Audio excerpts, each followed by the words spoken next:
Sunny Boy at the Seashore. By Ramy Allison White. Chapter 1.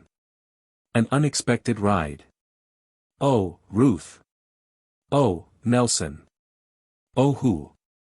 Sunny Boy puckered up his mouth and tried his best to whistle, but he couldn't quite manage it. Ruth. Nelson, he shouted again. Come on over. I want to tell you something. Then up the steps from the laundry in the basement of their house, where they had been hunting string for a kite, came Nelson and Ruth Baker, who lived next door. Sunny Boy stood in the gateway his father had cut in the fence between the 2 yards and danced up and down impatiently. Hurry up, he urged them. Listen. We're going to the seashore day after tomorrow. Mother said so. Nelson sat down comfortably on the grass. He was rather a fat boy. We're going to the mountains to visit my grandmother, next week, he said. But you just got back from being away. And indeed Sunny Boy and his mother had returned the night before from a long visit with Sunny's Grandpa Horton, who lived on a beautiful farm. Little Ruth Baker, who was only 4 years old, beamed cheerfully at Sunny Boy. We went to the seashore while you were gone, she informed him. The water was very wet. I went paddling, but Nelson wore a bathing suit. I've a bathing suit, too, announced Sunny Boy. The brook at Grandpa's was too cold, so I didn't wear it. But I'm going to learn to swim down at Nestle Cove. Daddy's going to teach me. Nelson looked up from straightening out the tangle of string. Did you sleep on the train going to your grandpa's? He asked. We have to stay 2 nights, and eat and sleep and everything on the train before we get to my grandma's. Sunny Boy, stretched full length in his express wagon, kicked his heels excitedly. We ate on the train, he said eagerly. But, what you think, we're going to Nestle Cove in Daddy's new automobile. I saw it out in front yesterday, Nelson volunteered. It's a nice big one. I'll bet I could most run one. Faps, admitted Sunny Boy doubtfully. Anyway, you have to be grown up before they let you, Daddy said so. Mother's going, and Harriet, and Aunt Bessie and Miss Martson. Sunny Boy meant Miss Martinson, a school teacher and Aunt Bessie's best friend, but his tongue had a trick of skipping letters when he pronounced long words. And Aunt Bessie has a house with a big porch, and she says I can sleep in a hammock like a sailor if I want to. And I'm going to make a fish pond in the sand. Look out you don't get scared by a crab, Nelson advised him. Ruth did. She screamed and screamed. I went fishing with my daddy on a great long pier, but we didn't catch anything. I saved all the pebbles, Ruth began hopefully. I went fishing in the brook. Sunny Boy was forgetting that it isn't polite to interrupt another. I got so sunburned it all peeled off, and then, Nelson was eager to tell his experiences, too. My goodness, children, how you do chatter. Mrs. Baker opened the gate in the fence and beckoned smilingly to her youngsters. Hello, Sunny dear. Glad to be home again. Ruth, Mother needs you now to try on the new frock, and, Nelson, you'll have to go to the store for me. Come right away, dears. You'll see Sunny again before he goes away. Nelson gathered up his string obediently and trotted through the gate. Ruth slipped her hand into her mother's and followed him. Left alone, Sunny Boy wiggled to a more comfortable position in his wagon and gave himself up to pleasant thoughts of the coming trip. Look here, Sunny Boy, your brains will be absolutely baked. Aunt Bessie descended on him from the back porch. My dear child, this yard is the warmest place in the city in the morning. Your mother asked me to see what you were doing. Why don't you go out in front and play where it is shady? With you? Asked Sunny Boy happily. Aunt Bessie sat down on one end of the wagon which tipped perilously, and hugged him. No, Lambie, not with me, she answered. I must run home and help Harriet pack another box, and then I am to meet Betty Martinson and buy a porch swing. After that, let's see, after that I have to give a little girl a music lesson. But when we get to the seashore I'll play with you. All right, agreed Sunny Boy sensibly. But couldn't you stay a minute, Auntie? Not half a minute, honey. Aunt Bessie rose and smoothed out her pretty blue linen frock. You run along now and don't go far away, because it will be lunch time before you know it. A big black ant crawled across the cement walk at Sonny's feet. I wonder what Jimmy is doing now, said Sonny Boy aloud, remembering how careful Jimmy always was not to step on the tiniest ant. Jimmy was the 19-year-old boy who helped Grandpa Horton farm in summer and who went to an agricultural college in winter. Sonny Boy and he had grown to be great friends during the month Sonny and his mother had spent at Brookside, which was the name of the farm where Grandpa and Grandma Horton lived. Sonny Boy was named for his grandfather, Arthur Bradford Horton, as you may have read in my first book about him called, Sonny Boy in the Country. His father and mother called him, Sonny Boy, because he was usually such a cheerful laddie.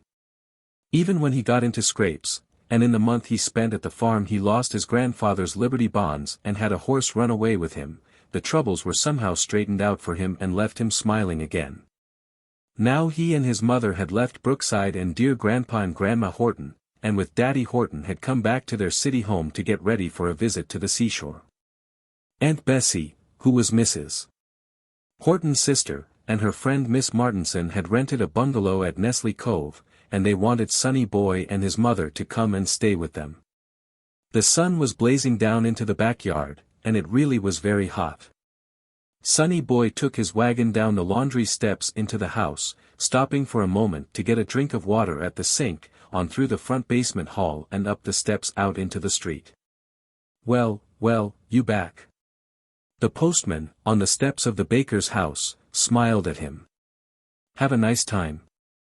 Oh, yes, said Sonny Boy, with satisfaction. And day after tomorrow Daddy's going to take us in the auto to Nestle Cove. Well, you are having a fine summer, replied the postman heartily. Don't get so tan that, when you come back, I might take you for a little chocolate boy, will you? Oh, no, Sonny assured him. I don't mean to. Whistling pleasantly, the postman went on up the street, and Sonny Boy, pushing his wagon idly back and forth by the tongue, thought that when he grew up he would be a postman too.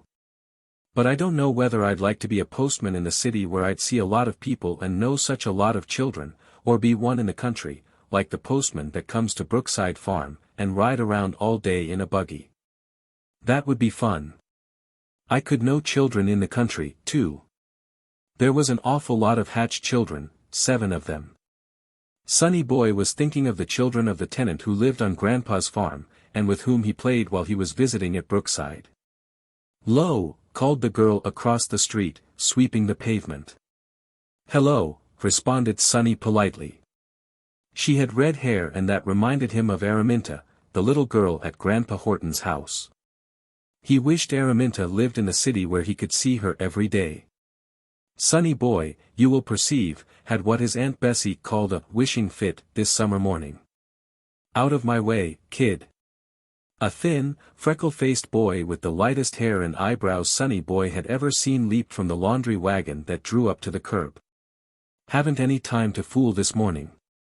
This 266, Glen Avenue. Yep. Well, hustle now and don't keep me waiting for those shirts to be done up.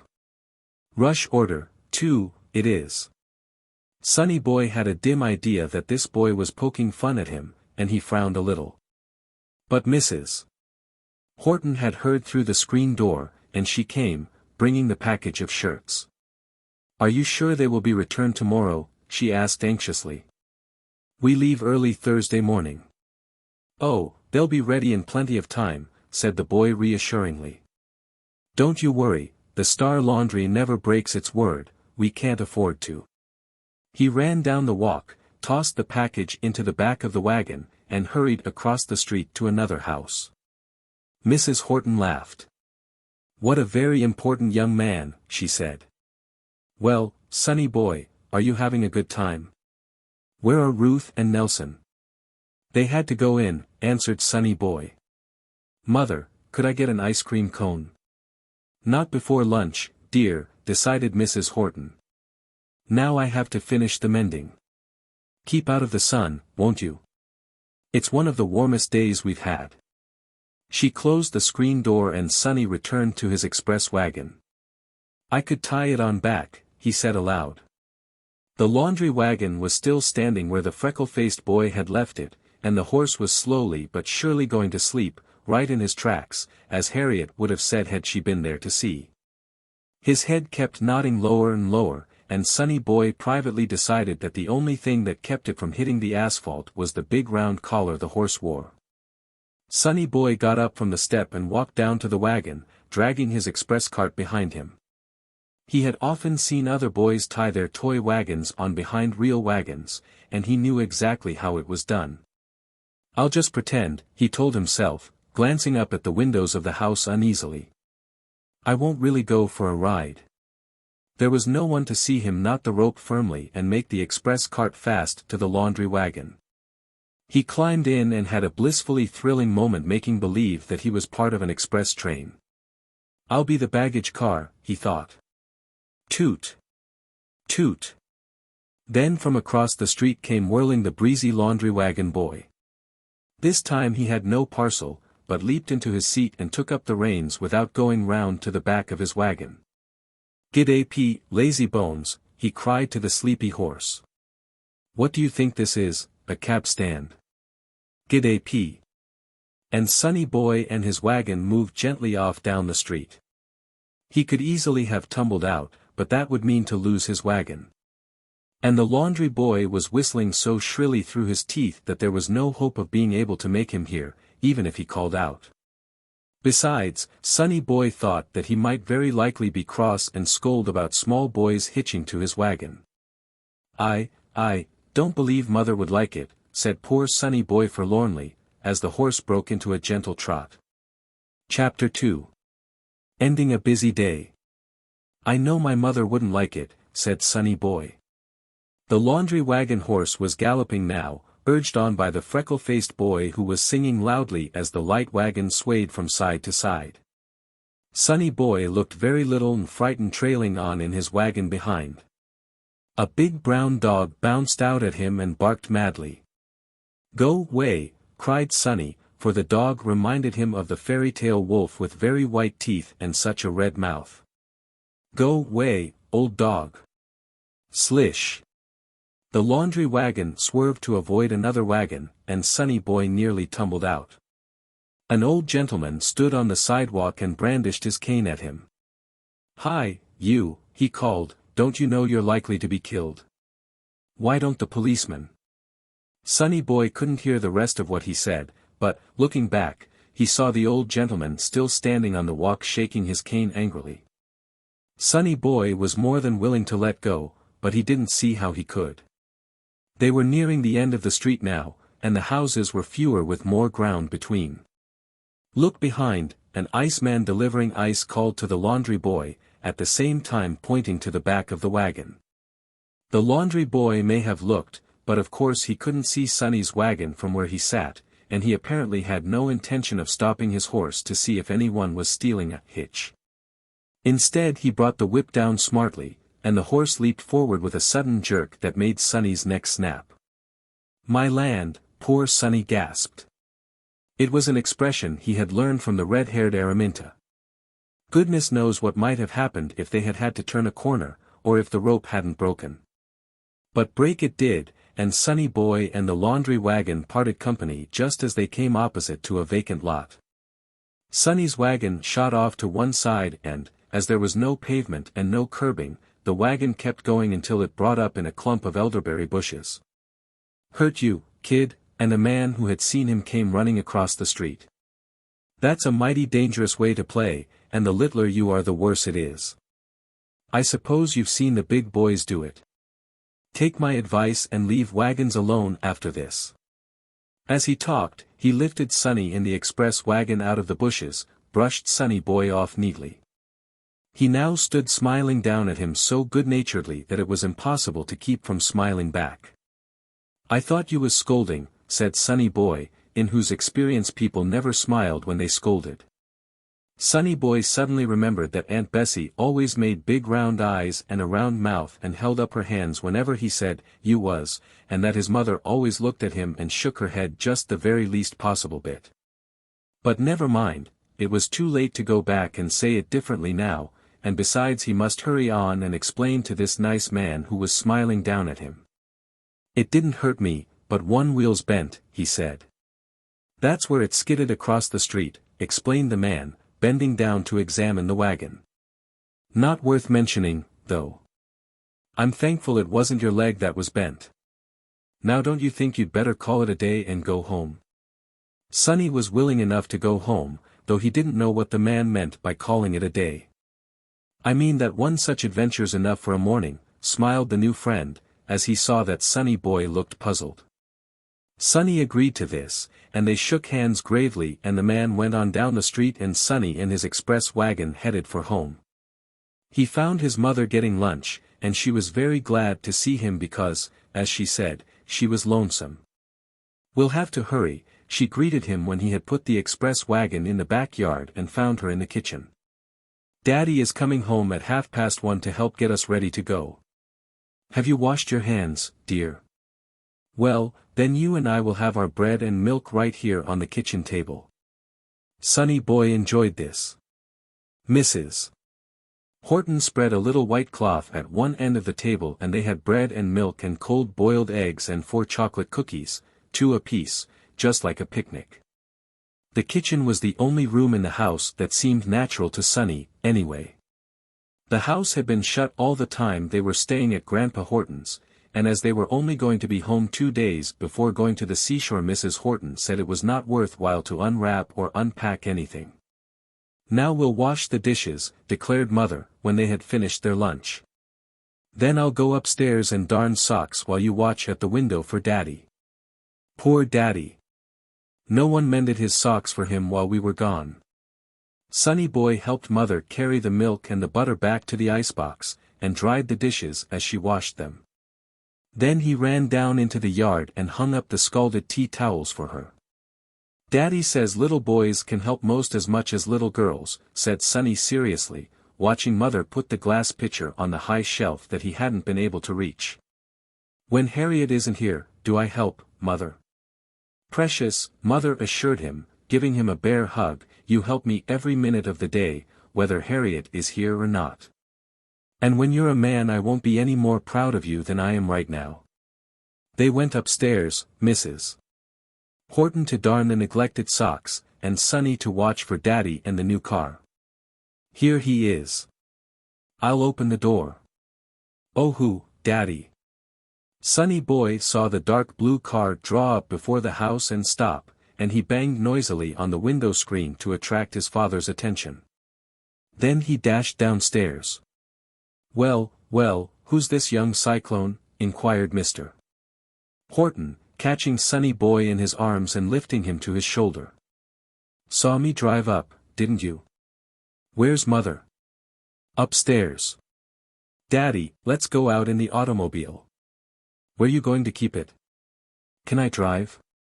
Sonny bounced about excitedly as he put his questions one after another. Easy, protested Mr. Horton. "The automobile will be an old story fast enough. Let me have a word with Mother and then perhaps you and I will have an errand to do downtown." Mrs. Horton smiled when she saw Sonny's flushed face. "Someone is excited," she teased. "Well, Daddy dear, what did Bessie say about the suitcase?" "I called her up, but she wasn't in," answered Mr. Horton. "Miss Martinson seemed to think, though, that they'd better have it. I'll go up and drag it out now and Sonny and I can run it over to her in the car." "Oh, yes, let's," coaxed Sonny boy, without a very clear idea of what the talk was about, but sure that a ride in the automobile was in some way connected with it. "Think you can come up to the storeroom with me and give me a hand?" asked his father. "I have to get a suitcase for Aunt Bessie, and I suppose it is under 3 trunks with the empty goldfish globe on top." "Why, Daddy Horton, what a way to talk." Mrs. Horton pretended to be very indignant. "The suitcase is the first thing you'll see when you open the door. I thought we might need it before the summer was over, so I left it where it would be easy to get." Sure enough, Sonny and Daddy found the suitcase without any trouble, and they brought it downstairs and Mother dusted it off, and then they carried it down to the automobile and put it in the back. Sonny Boy climbed into the car and sat very still with his eyes straight ahead. He hoped Nelson and Ruth Baker were watching him. Mr. Horton walked around the car to the other side, got in, and closed the door. He waved to Mother in the window, put both hands on the wheel, and away they went. "Can I help drive, going to Nestle Cove, Daddy?" Sonny asked, watching carefully, so that he might remember all the things he saw Daddy do. "I drove Peter and Paul for Grandpa." Peter and Paul were the farm horses. "Well, you see, Sonny Boy," Daddy explained, skillfully steering the car around a heavy coal truck, "automobiles are different from horses. You can't talk to them and tell them what to do. You have to be older, and stronger, and taller, to manage a machine. See how constantly I have to use my feet. You are not tall enough to reach the brakes. And, anyway, the law says little boys can't drive cars, even to help their daddies. They must be at least 18 years old." "Yes, I remember, you told me," said Sonny sorrowfully. Daddy never turned aside his questions with an, "Oh, you wouldn't understand, wait till you're older," kind of answer, and Sonny really was used to reasoning things out. "I'll carry the suitcase," he offered, when they came to Aunt Bessie's house. "Let me ring, Daddy." Aunt Bessie lived in an apartment house, and the colored boy who answered the bell knew Sonny very well indeed. "Miss Andrew ain't home," he said. "But Miss Martinson am. I'll take you all up." Aunt Bessie was Miss Andrew, and of course the colored boy couldn't have known much English grammar to say, "ain't." Or, perhaps, he forgot what his mother told him about always saying, "is not." "We'll hope you never do." Anyway, this boy had the most delightful, rich, soft voice, and no matter what he said it always sounded pleasant. "How lovely of you." Miss Martinson, Aunt Bessie's friend who lived with her and helped keep house in the apartment, flung open the door almost as soon as they lifted the heavy old-fashioned knocker. "Come right in. We have a bundle of things that simply won't go in the trunk, and Bessie has every suitcase packed so full now we're in despair." Miss Martinson was little and dark and pretty. She taught girls in a large public school how to baste and hem and tuck and, after a while, make dresses. She was a sewing teacher. Sonny and Mr. Horton couldn't stay very long because they knew that Mother at home would be needing them. But before they went, Sonny ran out to the kitchen to find his dear Harriet. "Here's my own boy, bless his dear heart." And Harriet, whose eyes were as blue as Sonny Boy's, and who wore a blue dress that just matched them and her usual big, white apron, Harriet's aprons were always whiter than other people's, swooped down upon Sonny Boy and gave him a tremendous hug. "Did you have a lovely time on the farm, darlin'? And did you miss Harriet?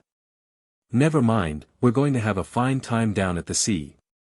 Think of it, you'll be sailing boats and going swimming and all." "Sonny, coming," called Mr. Horton.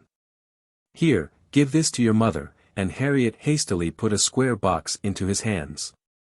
"'Tis a cake I baked for the lunch on the way down. I made 2 of 'em, one for her and one for Miss Bessie." "Daddy," Sonny Boy spoke for the first time on the way home, holding the cake box carefully on his lap, "how long does it take to get to Nestle Cove?" "Oh, about 6 or 8 hours with fair traveling," answered Mr. Horton. "Why, son?" "I was just thinking," said Sonny. "Harriet made a cake for us to eat on the way. And I suspect Mother will be busy all day tomorrow putting up a picnic lunch for us," responded his father.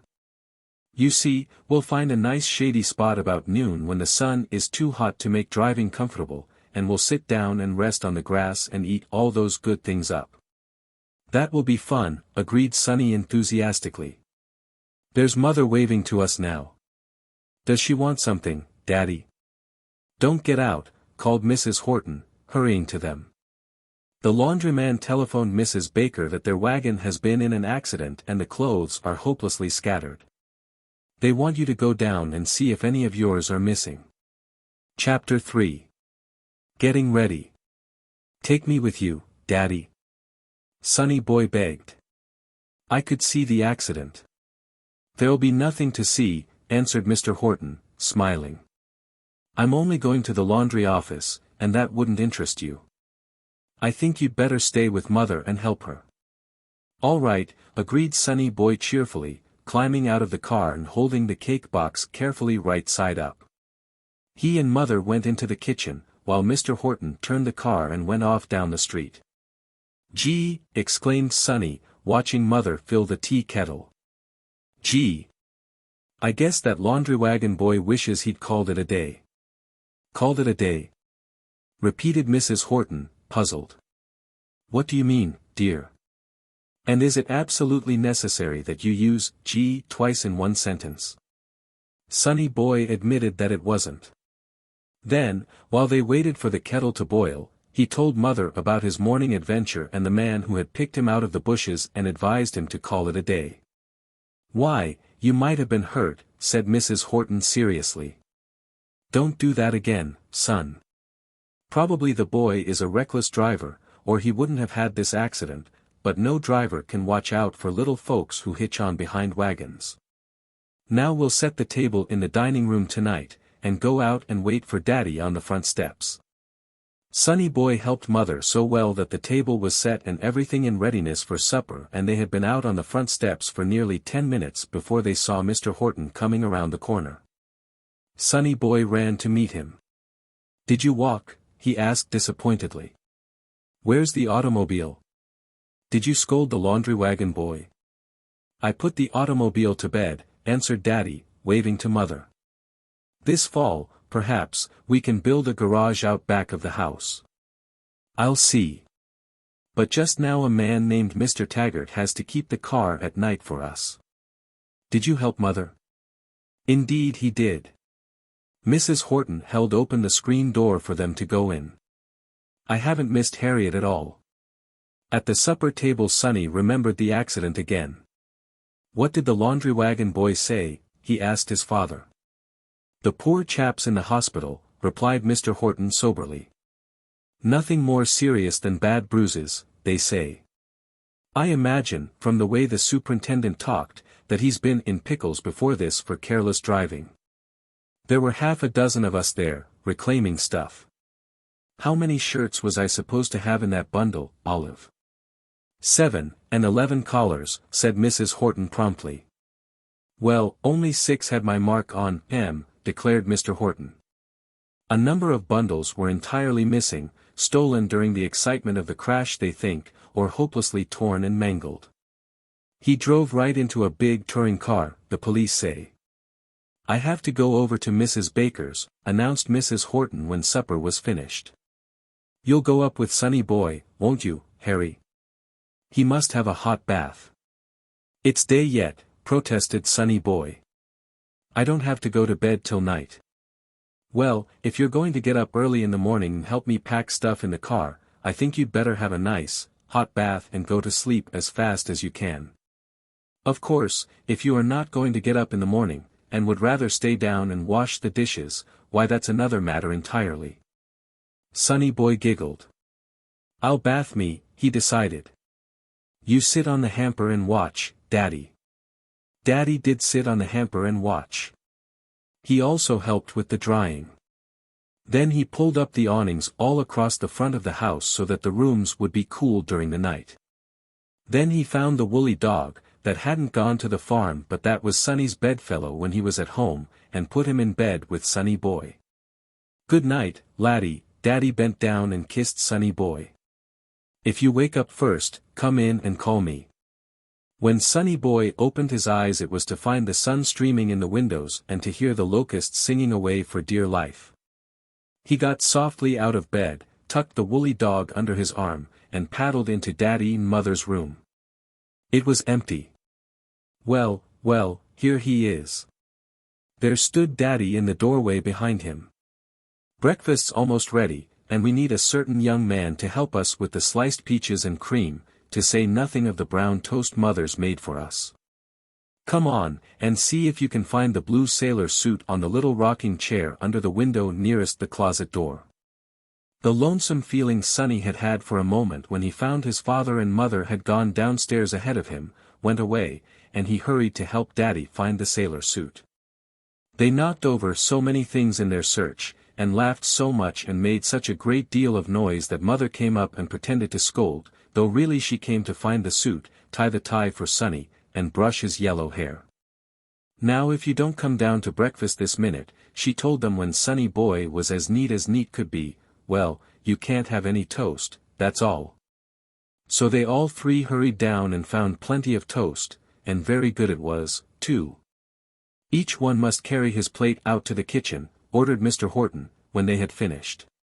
"And then Sonny boy and I will go round and get the car. Whatever you can pack today, Olive, will save us time in the morning. I'd like to make an early start, because I'm afraid we're in for a hot spell, and the earlier we get off, the more comfortable we'll be." "The trunks are going this morning," said Mrs. Horton. "Bessie promised to get theirs off, too. All I have to do, my dear child, what are you going to do with that?" she broke off. Sonny boy stood in the doorway, Harriet's cake on the best china cake plate in his hands. It was a cake with white icing and it looked delicious. "It's to eat on the way," explained Sonny boy. "Harriet said so. I was going to put it in the automobile under the seat where it wouldn't get mussed. But I'm going to put up a nice lunch for us," said Mother. "Harriet's cake really ought to be wrapped in wax paper, you know, and go in a box. You shall fix it for me this morning. Now run along with Daddy, and bring our shiny new car around for the bundles." Sonny met Mr. Taggart that morning. He was a short, round man with little twinkling blue eyes, and he wore overalls that were very black and greasy from the oil and grease on the cars he took care of. "I've got a little boy, 'bout your age," he told Sonny. "You're about 5, aren't you?" "I thought so. Ted's 5.5. In you go. Ted's a little heavier than you are. He's down in the country now, visiting his grandma." Daddy started the car, and Sonny leaned out to call back to Mr. Taggart. "My grandma lives in the country, too, and we're going to the seashore tomorrow." Mr. Taggart waved his hand to show that he heard and understood, and Daddy backed the car out into the street. "Let's get Mother and go now," suggested Sonny. "Why is there always a lot to do before we do anything, Daddy?" Mr. Horton smiled. "Well, most things that are worthwhile or give us lasting pleasure, laddie, require work and effort," he said. "You'll find that out as you go along. You see, we might go this morning, but we'd have to come back in a day or two for more clothes, or the swing, or some of the other things Mother is busily thinking of and packing up this morning. And down at Nestle Cove, the man who owns the cottage Aunt Bessie has rented is opening it and cleaning it and putting it in good order for us, so we'll be comfortable the rest of the summer. If he didn't look at it till 10 or 15 minutes before we were due there, the roof might leak, or the rooms be damp and dirty, and then we'd have to spend the first week of our stay making things pleasant and comfortable. So we'll wait till the time to go, and do everything there's to be done while we're waiting, shall we?" "Let's," nodded Sonny boy, who really understood. "Look, Daddy, there's Ruth and Nelson Baker out in front of their house. Ruth's waving to you." Mr. Horton stopped the car, and beckoned to the Baker children. "Hop in," he said pleasantly. "I have to go over to Aunt Bessie's apartment and you might as well have the little ride. I'll tell your mother where we're going. Wait for me." He went on into the house, and Ruth and Nelson scrambled into the back of the automobile. "Isn't it hot?" said Nelson. "I'll bet there's a thunderstorm this afternoon." "Don't scratch the paint, Ruth." "I'm not," retorted Ruth indignantly. "Let me ride up in front, Sonny." "Don't you let her," urged Nelson. "You always want to do whatever you see anyone else do. Sit down, or I'll tell Mother." Ruth, who had been trying to climb over the back of the seat, sat down, not so much to please her brother as because she saw Mr. Horton coming. "Now we're off," he said, getting in. "I'm to take you 2 Bakers down to your father's office after we've been to the apartment. I hear you've been wearing out your sandals at a shocking rate. And Father's going to get us new ones," guessed Nelson. "Right," responded Mr. Horton. "He's a pretty nice father to have." Chapter 4 helping here and there. Daddy and Sonny Boy found Aunt Bessie and Miss Martinson very glad to see them. Aunt Bessie was packing, Miss Martinson washing some cut glass to be put away, and Harriet in the kitchen, as usual, was making something good to eat. "Don't you want to stay with me, Lambie?" Aunt Bessie asked Sonny. "You may play the piano player all day, if you like. And sleep tonight on the funny couch that opens when you press a button, and Daddy and Mother and the car will come and get us in the morning. Will you?" Sonny Boy looked at Daddy. "I guess we'd better hurry back," he said politely. He caught hold of his father's hand and pulled him toward the door. "We have to do a lot of things while we're waiting for tomorrow," he explained. Aunt Bessie and Miss Martinson laughed. "Tell Mother, then, Busy Bee," said Aunt Bessie, blowing him a kiss, "not to make egg sandwiches, because Harriet has 24 of them. And we'll see you bright and early in the morning." Next, Ruth and Nelson Baker were left at their father's office downtown in a big gray building, and then Daddy and Sonny Boy drove home and went in to see what they could do for Mother. "Why do you wrap em in a cloth, Mother?" asked Sonny, leaning against the kitchen table and watching Mrs. Horton put a dozen sandwiches in a damp cloth. "So they'll keep fresh, dear," she answered. "I'll put them in the ice box this way and tomorrow morning they'll be just as nice as they are now. Want to taste this?" Sonny tasted the spoon she held out to him. "It isn't egg, is it?" he asked anxiously.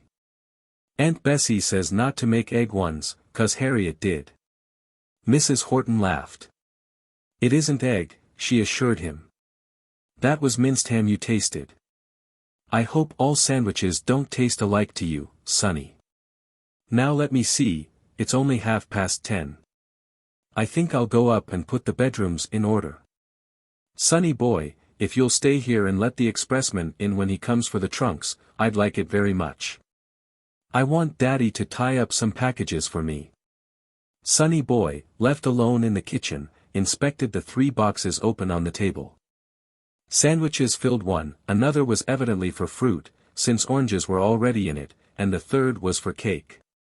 Harriet's cake, wrapped in waxed paper, filled half of it. "Mother said I could do that. I suppose I wasn't here," thought Sonny Boy. "I want to help fix the lunch." He sat down to think on the chair that obligingly turned into a stepladder if you knew how to twist it. Presently he carried the chair over to the kitchen closet and stood up on it to look over the shelves. Very likely his mother, with so much to do, might forget the most necessary thing. He poked around among the boxes, opened several and smelled the contents. Finally one seemed to please him very much, and he scrambled down and went back to the lunch boxes. There. He tucked his find in neatly under the sandwiches. "P'raps they'll be prized. They can. Sonny. Sonny Boy, please bring me the ball of cord in the wall pocket," called Mother. No sooner had he run upstairs with the cord than the doorbell rang and down he came to let the expressman in. So it was no wonder that he forgot what he had tucked into the box and never thought of it again. After the trunks had been carried out, Mrs. Horton said it was time to get lunch, and both Daddy and Sonny helped her in with the dishes afterward. Then Daddy had to go downtown, and though Sonny begged to be allowed to go with him in the car, it was decided that he had better stay with Mother. "Why don't you go upstairs and see your toys?" Mrs. Horton suggested. "I don't believe you've paid them any attention since you came home. Daddy opened all the windows on the 3rd floor this morning, so it must be nice and cool." "Will you come up too?" asked Sonny Boy. "It's so still, Mother." The house was still, as houses often seem when they have not been lived in for weeks. Upstairs Sonny Boy found his toys exactly as he had left them. "Paige. I'll come up and start the clock on the playroom shelf," said Mrs. Horton briskly. "And you might get out your kiddie car. I saw Nelson with his this morning." Upstairs Sonny Boy found his toys exactly as he had left them. The teddy bear sat on the kiddie car, his forepaws resting patiently on the steering bar. The drum was hanging on its nail, and the train of cars was still jumbled together from the last glorious wreck. "See, here's where you mended the drum," said Sonny Boy, showing Mother the neatly pasted tear. "I'd like to see if it is all right. Would you mind if I drummed very softly, Mother?" Mrs. Horton was willing. Rub-a-dub, dub, went the drumsticks merrily. Rub-a-dub, dub, the drummer stopped suddenly. "Nelson has a new game, Mother," announced Sonny Boy. "He stands up paper soldiers, no, I guess they're pasteboard soldiers, and has a little gun that shoots marbles at them." The drum made me think of the soldiers. "Did you play the game with Nelson, Sonny?" "No, not yet. He said I might, though. But I'd like a soldier game of my own." "How can I shoot at my soldiers, Mother?" "That's easy," said Daddy from the doorway. He had come in and no one had heard him.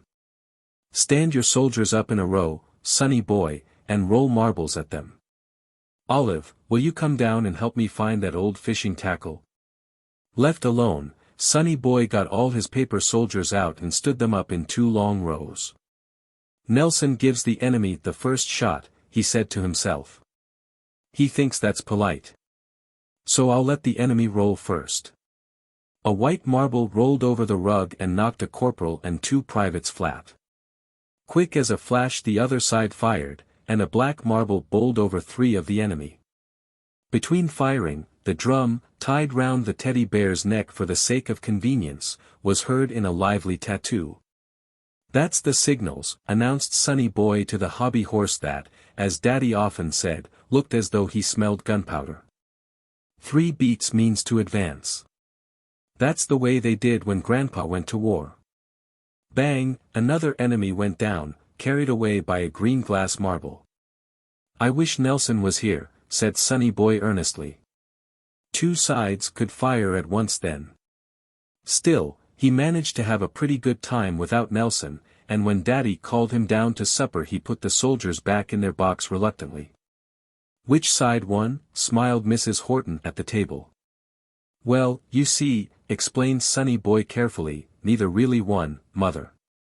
"I thought one side always won," said Mother humbly. No. Sonny assured her.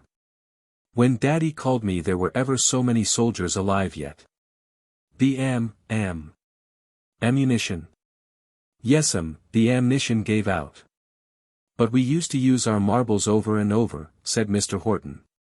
"A bag of marbles ought to furnish enough shots for an army twice the size of yours." Sonny Boy attempted to make it all clear. "I did shoot them over and over," he said patiently. "Only after a while they were all under the bookcase." Mr. Horton laughed. "I'll get them out for you with a long pole tomorrow," he promised. After supper they sat out on the front steps for an hour or so and talked to the bakers, who were also sitting out on their steps. And then it was bedtime for those who were going to take a trip the next day. "Are you coming every night, Daddy?" Sonny Boy asked, as they climbed the stairs on their way to bed. "Can't make it every night," was the answer. "But I'll be down every Saturday afternoon and spend Sunday with you. And if I can take a Friday off now and then, I will." Sonny Boy, after he was in bed, was perfectly sure that he couldn't go to sleep. "I keep thinking about the ocean," he explained to Daddy, who was hunting for something in the closet in his room. "What you looking for, Daddy? Can we go fishing in the ocean?" "We can't if you don't go to sleep, we can't even start for the ocean," said Mr. Horton. "I'm looking for my old golf cap. You go to sleep and I'll find it. I know where it is." Sonny got out of bed and pattered across the floor to his toy box. "I thought maybe you didn't want it any more, and I made believe it was a horse blanket for my gray horse." Sure enough, the gray horse had the golf cap neatly pinned about him. "Well, he won't take cold without it in summer," said Mr. Horton cheerfully. "And I thought I'd like to wear the cap while driving the car tomorrow." "Sonny, aren't you going to sleep at all tonight?" "I don't feel sleepy," complained Sonny, climbing into bed and settling the covers again. "Oh, Daddy, I forgot the woolly dog." Mr. Horton brought him the woolly dog, kissed him good night, and put out the light. "Daddy?" The door into Daddy and Mother's room opened a crack. Go to sleep, said Mother severely.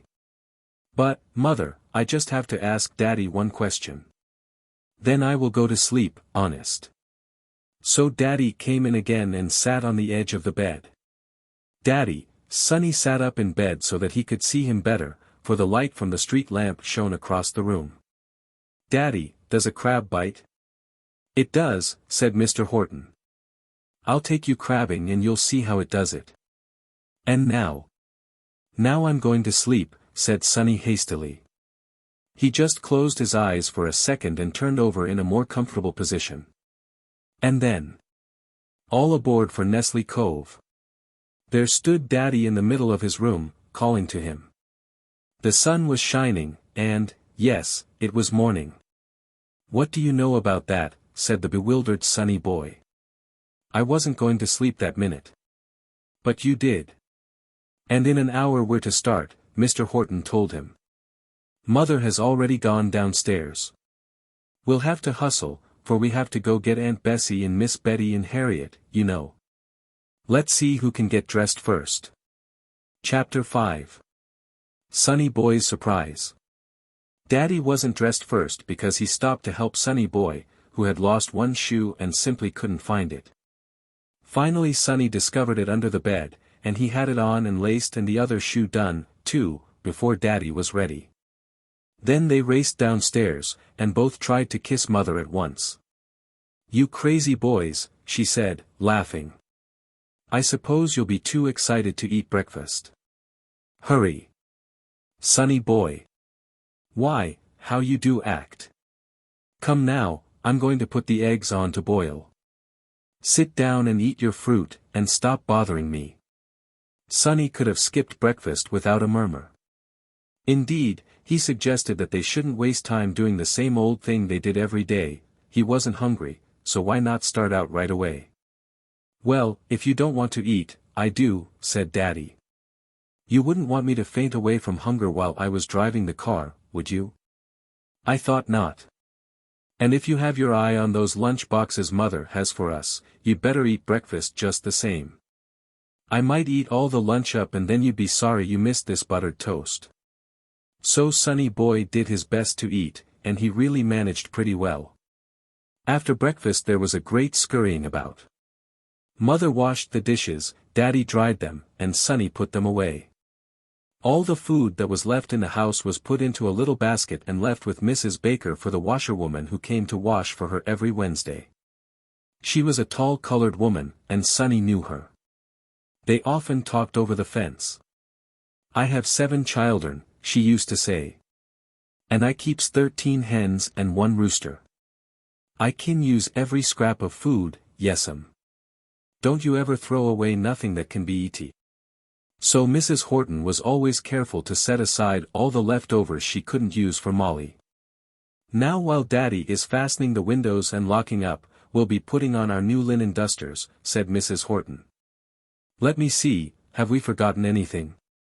The trunks went yesterday, there are the 2 suitcases. No, son, don't lift them, Daddy will carry them down, the lunch boxes are on the hall table. Yes, Harry.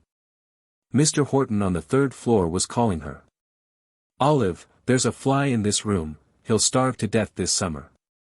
Send Sonny Boy up with the fly batter, quick. Mrs. Horton laughed. Daddy's remembering something I did ever so long ago, she told Sonny Boy. What was it? Oh, I haven't time to tell you now. I will, after we've started. Run along up with the fly batter, Precious, and tell Daddy please to hurry. Mr. Horton killed the fly and carried down the suitcases and took them and the lunch boxes out to the car at the curb. The boy who worked for Mr. Taggart had brought the automobile around soon after breakfast. Mother and Daddy had on long brown linen coats, and Sonny Boy had one, too, made exactly like Daddy's. He was very proud of that new coat. Then it was time to lock the front door and really start. It does take so long to go, sighed Sonny Boy, as he stood waiting with Mother on the front steps while Daddy made sure that the door was tightly fastened. But we want our house to be all here when we come back, Mother reminded him. Never mind, we're going this minute. There are Nelson and Ruth to say goodbye to you, dear. Nelson and Ruth came down to the car and watched till everyone was safely in. Goodbye, they called, as Mr. Horton started. Goodbye, Sonny. Have a good time. Goodbye. Sonny Boy waved to them as long as he could see them, and even after all he could make out was the blur of pink that he knew was Ruth's dress. Then he was ready to talk. Where are we going first? He demanded. Why, to get Aunt Bessie and Miss Martinson and Harriet, of course, answered Mrs. Horton. Mr. Horton turned. Look here, Sonny Boy, he said. I figure out that I'm going to feel lonesome with 4 ladies in the car. You'll have to come up here with me, and then we'll be 2 to 4 at least. Here we are. I see Joseph out on the sidewalk with the bags. I'll go up and help with whatever else they have. The automobile stopped before the apartment house, and Joseph, the colored elevator boy, grinned delightedly at Sonny Boy. You's going, ain't you? He chuckled. You all surely have a fine day. Yes, sir, Miss Andrew and Miss Martinson is both ready. Guess they's looking out the window. Miss Andrew said to come right up when you all came. Mr. Horton went in to tell Aunt Bessie they were waiting for her, and Sonny stayed in the car with Mother. In a very few minutes Aunt Bessie came out, tying a long green veil over her pretty gray hat. Hello, Lambie, kiss your old auntie, she said to Sonny Boy. Aunt Bessie wasn't old at all, though sometimes she pretended to be. Olive, I left the canary bird with Mrs. Richards. They're going to be in town all summer, and a birdcage and a live bird are not the easiest things to carry in a car. Was that all right? Aunt Bessie, you see, had been keeping the canary for Mother and Sonny Boy while they were visiting Grandpa Horton. I'm glad you didn't try to bring him, said Mrs. Horton frankly. He would likely be frightened, and, anyway, I don't believe in trying to move pets. Sonny Boy left his collie puppy up on the farm. Here come Betty and Harriet. While Mr. Horton helped them into the car, Sonny got out and scrambled into the front seat. Why, Sonny Boy. I thought of course you'd stay with us, cried Miss Martinson. Daddy was lonesome with 4 ladies and only himself up here, explained Sonny seriously. Now we're 2 to 4. Everyone laughed, and then Daddy took his place and started the engine. Now we're off, sighed Aunt Bessie. It did seem to me that if I had to do one thing more I should scream. You're like Sonny, answered Mrs. Horton. When he is going anywhere he is very impatient of preliminaries. What's that? He asked Daddy. Preliminaries, said Daddy. Oh, things that come first, like eating breakfast and locking the doors and packing boxes and so on. And killing flies, added Sonny Boy. He turned so that he could talk to his mother more easily. You said you'd tell me, he urged her. Why did you laugh when Daddy said the fly would starve? Mrs. Horton smiled. Oh, because he likes to tell about the first summer we were married, and I wasn't a very experienced housekeeper, she explained. We were closing the apartment the day before we were to go to the country for a month, and I found a little live mouse in a trap I had set. I opened the trap and let him go, and when your father asked me why I did that, I answered that I couldn't bear to think of the poor creature starving to death. Aunt Bessie and Miss Martinson laughed, but Sonny was puzzled. It would be mean to let him starve, he declared. Wouldn't it, Daddy? Well, yes, admitted Mr. Horton. But you see, Sonny Boy, we catch mice to prevent them from eating up our good clean food. And Mother let the mouse go, and he probably lived on our pantry shelves that summer. What we should have done was to drown him. Oh, said Sonny Boy. While he thought this over, the car purred through the city streets into the suburbs and finally out into the open country. The road was dry and white, but not too dusty, for a recent rain had laid the dust. I'm getting hungry, announced Mrs. Horton. We had such an early breakfast that an 11 o'clock lunch wouldn't be out of the way at all. Let's keep on the lookout for a cool shady spot, and when we find it, stop and have a picnic. They found the cool, shady spot sooner than they expected. A turn in the road brought them to a white farmhouse with an apple orchard that grew almost up to the front door. "Ask if we can eat our lunch under the trees, Harry," said Mrs. Horton. "And if we can get some milk for Sonny, that will be fine." Mr. Horton went up to the door and knocked. A young woman opened it. The folk in the car couldn't hear what he said, but he came back in a few moments, smiling. "She says we may take down the bars and drive right in," he reported. "And she'll bring us out a pitcher of cold milk and will be glad to make a cup of hot tea if anyone wants it." No one wanted hot tea, and when Lucy, that was her name she told them, brought out the ice-cold milk, they assured her it was far more delicious than any tea could be. Lucy couldn't stay, for the dinner was on the stove and she expected the farmer men home to dinner at 12. Mr. Horton paid her for the milk, and she said that the money would go into her school fund. She was saving to have enough to go away to school in the fall. "I'm hungry, too," declared Sonny Boy, watching Mother place the goodies on a white cloth as Harriet opened the boxes and handed them to her. "I'm glad you have an appetite," said Mother. "Things will taste good to you then. Come, girls and boys, we're ready for you." Aunt Bessie and Miss Martinson passed their box of sandwiches and everyone took one. Those were the egg ones Sonny Boy had remembered to tell his mother about. Then Mrs. Horton passed her box, and after all were served and Harriet was putting down the box, meaning to take up the fruit box, she saw something in it. "What's this?" she asked, putting in her hand and drawing out a round, rather flat box. "Is it something you put in for the sandwiches, Mrs. Horton?" "Pepper and salt, maybe. It was down under the paper, and I most missed it." "That's my prize," cried Sonny Boy, who had forgotten about the box he had taken from the closet shelf. "I put it in, Mother. I like to pack boxes." "I knew it was nothing I had packed," said Mrs. Horton wonderingly. But Mr. Horton, who had been leaning over her shoulder to see the box, now rolled over on his back in the grass, shouting with laughter. "It's the stove polish," he half choked. "What won't that child do next?" Chapter 6. On the way.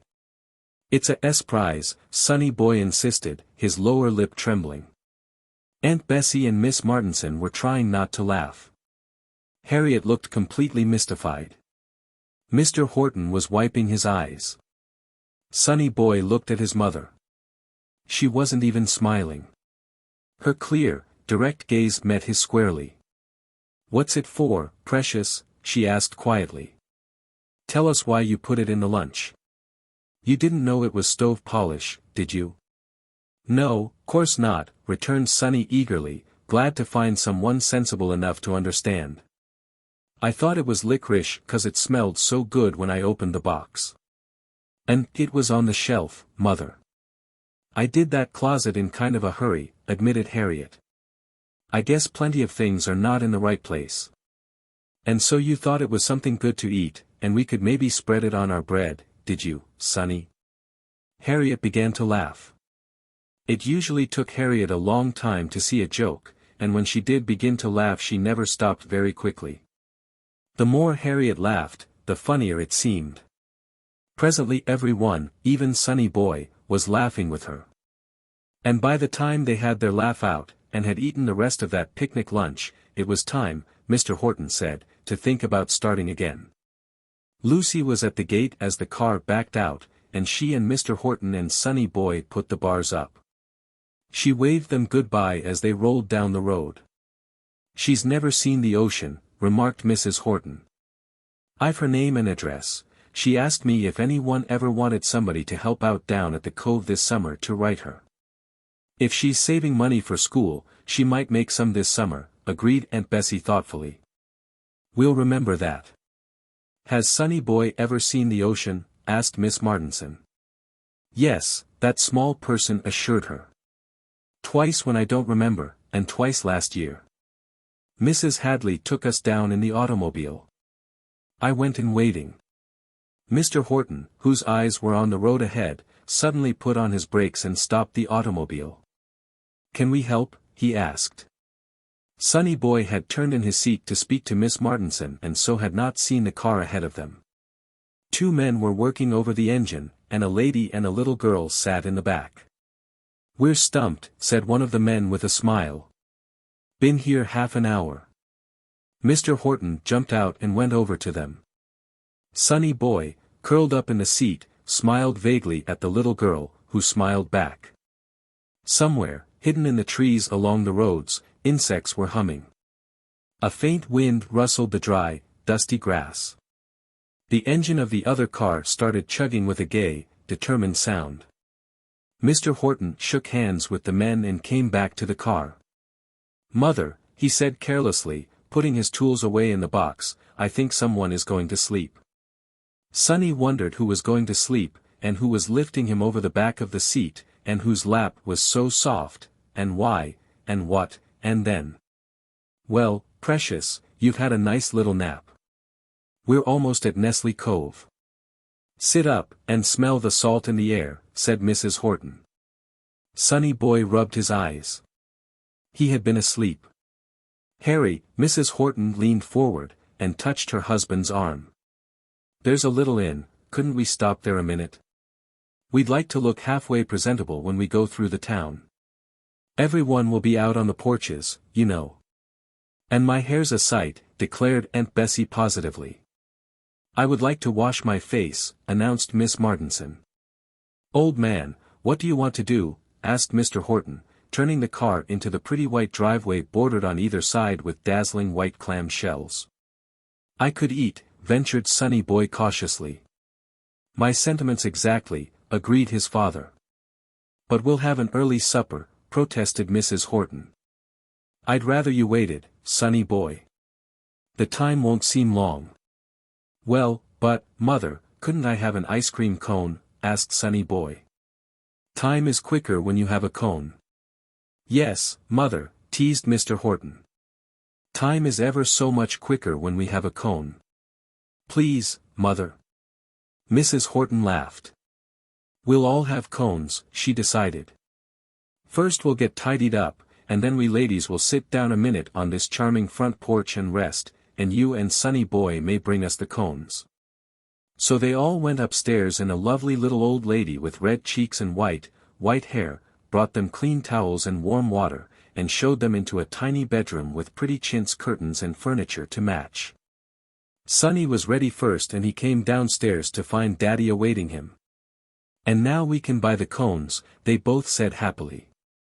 "How did you know the kind we liked?" asked Aunt Bessie, when they came up the steps a few minutes later. She and Miss Martinson and Mother were rocking in a nice little row. "They only had vanilla," answered Sonny Boy, matter-of-factly. "Where's Harriet?" "She's telephoning for an iceman," said Mrs. Horton.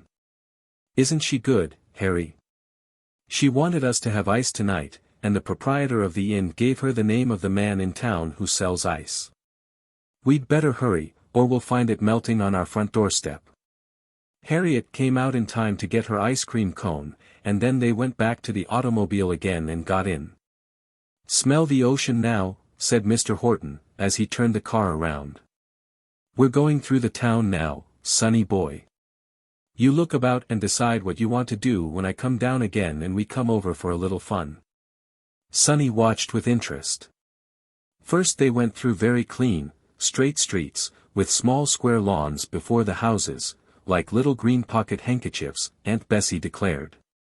Nearly every house had a porch, and on every porch were groups of ladies, dressed in white, knitting or sewing or just talking. Children played croquet on the lawns, or sat in swings. "He has a pail," said Sonny, pointing to a little barefooted boy coming up the street swinging a spade and shovel. "Mercy, isn't he sunburned?" cried Aunt Bessie. "Sonny Boy, I hope you'll be more respectful to your nose." From the straight, clean streets, the automobile turned into a wider thoroughfare, with nothing but stores on either side. "I see the ocean." Sonny Boy stood up in the car and shouted. Sure enough, if one looked down the street straight ahead there was dark blue water, tossing in the sun.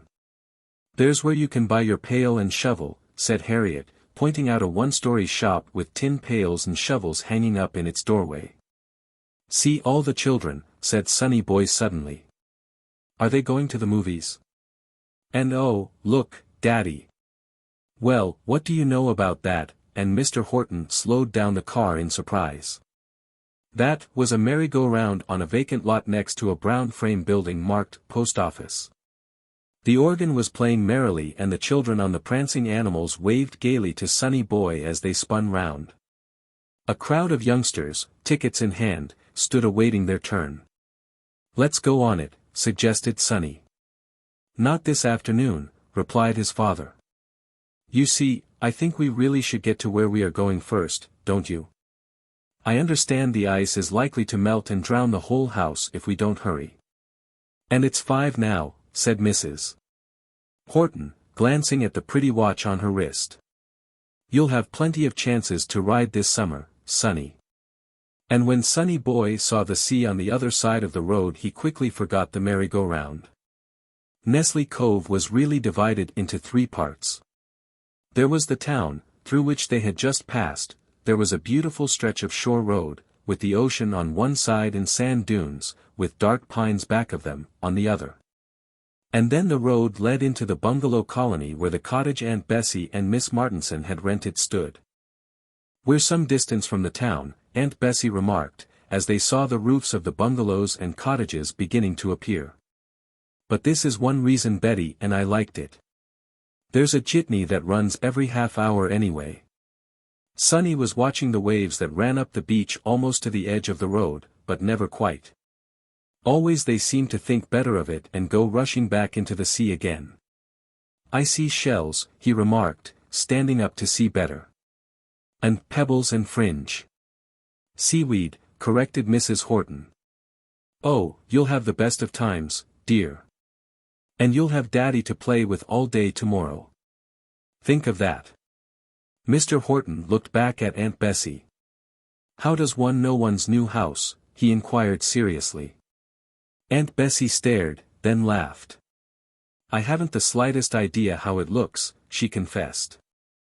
"I've seen it only once, and Betty never has. I think it was shingled and painted green." "There's the Iceman," said Sonny placidly. "He's going in our house." And so it proved.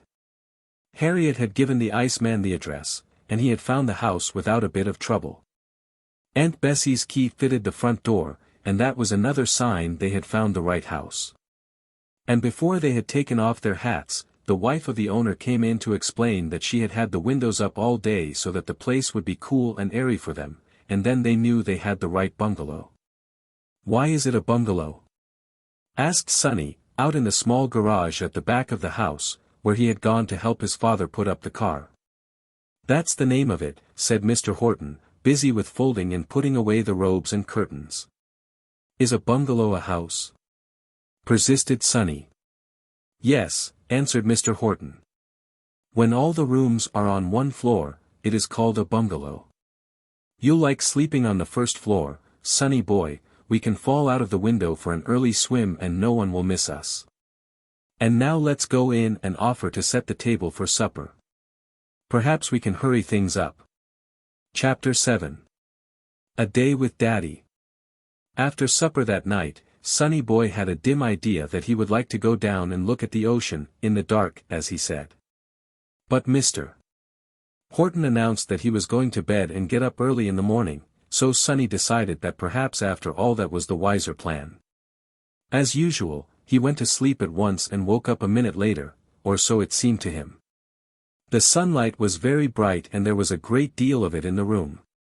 Daddy was nearly dressed, but Mother was still asleep. "Don't make a noise," whispered Mr. Horton.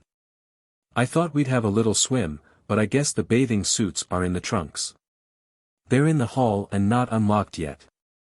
We'll go down to the beach and have a little walk before breakfast."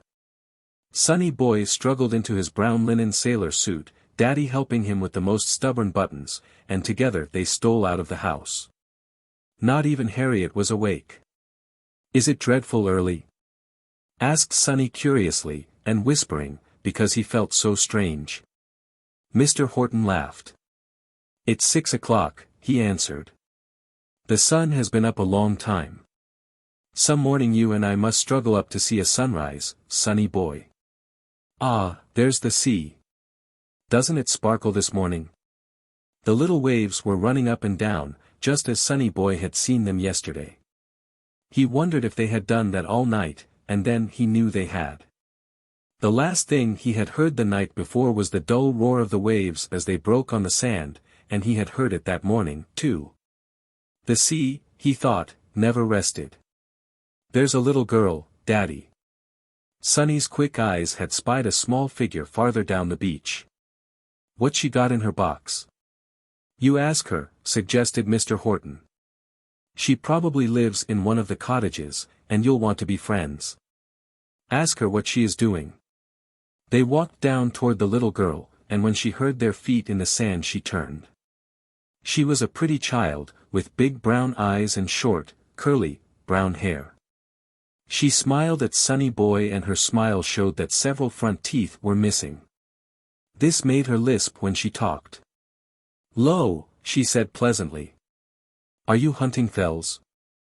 Is that what you've got in your box? Asked Sonny boy. Let me see. The little girl held up her box, it was half full of odd shells. Ellen. Ellen. Breakfast, called someone clearly. I have to go, announced Ellen hastily. I'll be out after breakfast. Bye. She ran up the beach as fast as her short legs could carry her, and Sonny boy and Daddy saw her scramble up the sand and disappear over the road. Now she's gone, said Sonny boy wistfully, and I wanted to play with her. She's a nice little girl, and I liked her, and I wanted to see the shells she had in that box. You'll see her again, said Mr. Horton. I hope you'll soon know plenty of children to play with. Now we'll take a short walk down this way, and then we must go back and have our own breakfast. When they went back to the bungalow, they found the others on the porch looking for them. Harriet sounded the gong 5 minutes ago, announced Mrs. Horton. Where were you? Aren't you hungry? Why didn't you wake me up? We've brought real seashore appetites to breakfast, answered Mr. Horton. Sonny boy and I just went on a scouting trip. We found the bathing beach, and made the acquaintance of Ellen. Sonny, have you said good morning to Miss Martinson? Do you know, said that little lady, smiling warmly at Sonny boy, I think it would be ever so nice if Sonny boy would call me Aunt Betty. I haven't a single nephew in this wide world, just 2 nieces. Miss Martinson is such a long name to remember. So it was settled that Sonny boy should have another auntie. After breakfast Mrs. Horton went to unpack the trunks and find the bathing suits.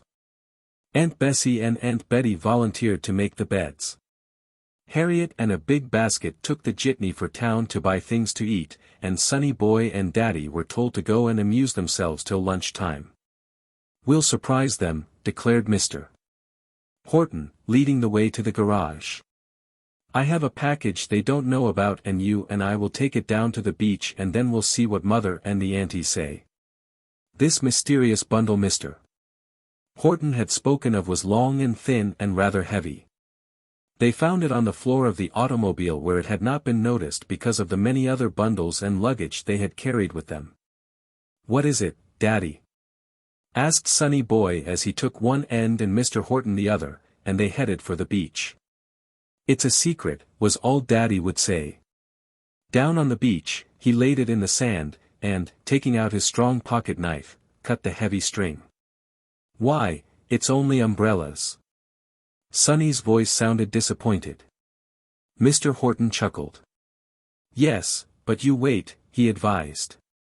I open the umbrella so, and I stand it up this way, then I open the other, and I stand it up so, in the sand.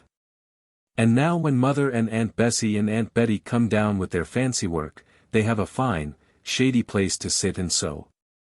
Oh, said Sonny boy.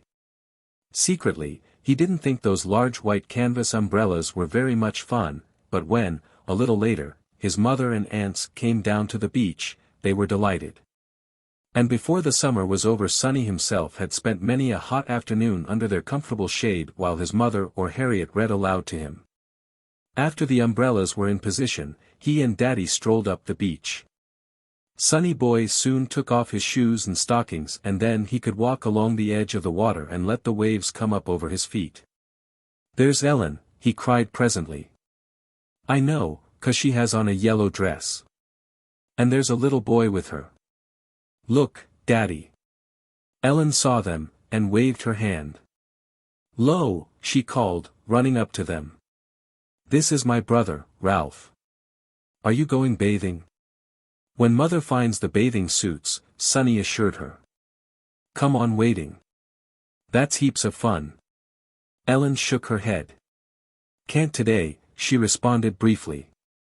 "Yesterday Ralph and I took our shoes and stockings off after Mother said we shouldn't, and we went in too far and got our best clothes wet. We can't go wading again for 2 days." "Then why not build a sand fort?" suggested Mr. Horton sympathetically. "3 of you can build a fine one. I'll sit right here and keep a lookout for Mother so she won't miss us." "Yes, that would be fun," agreed Ellen. "Come on, Sonny." "All right," responded Sonny Boy briefly. "Are you going to play, Ralph?" "Course. I like to build in the sand."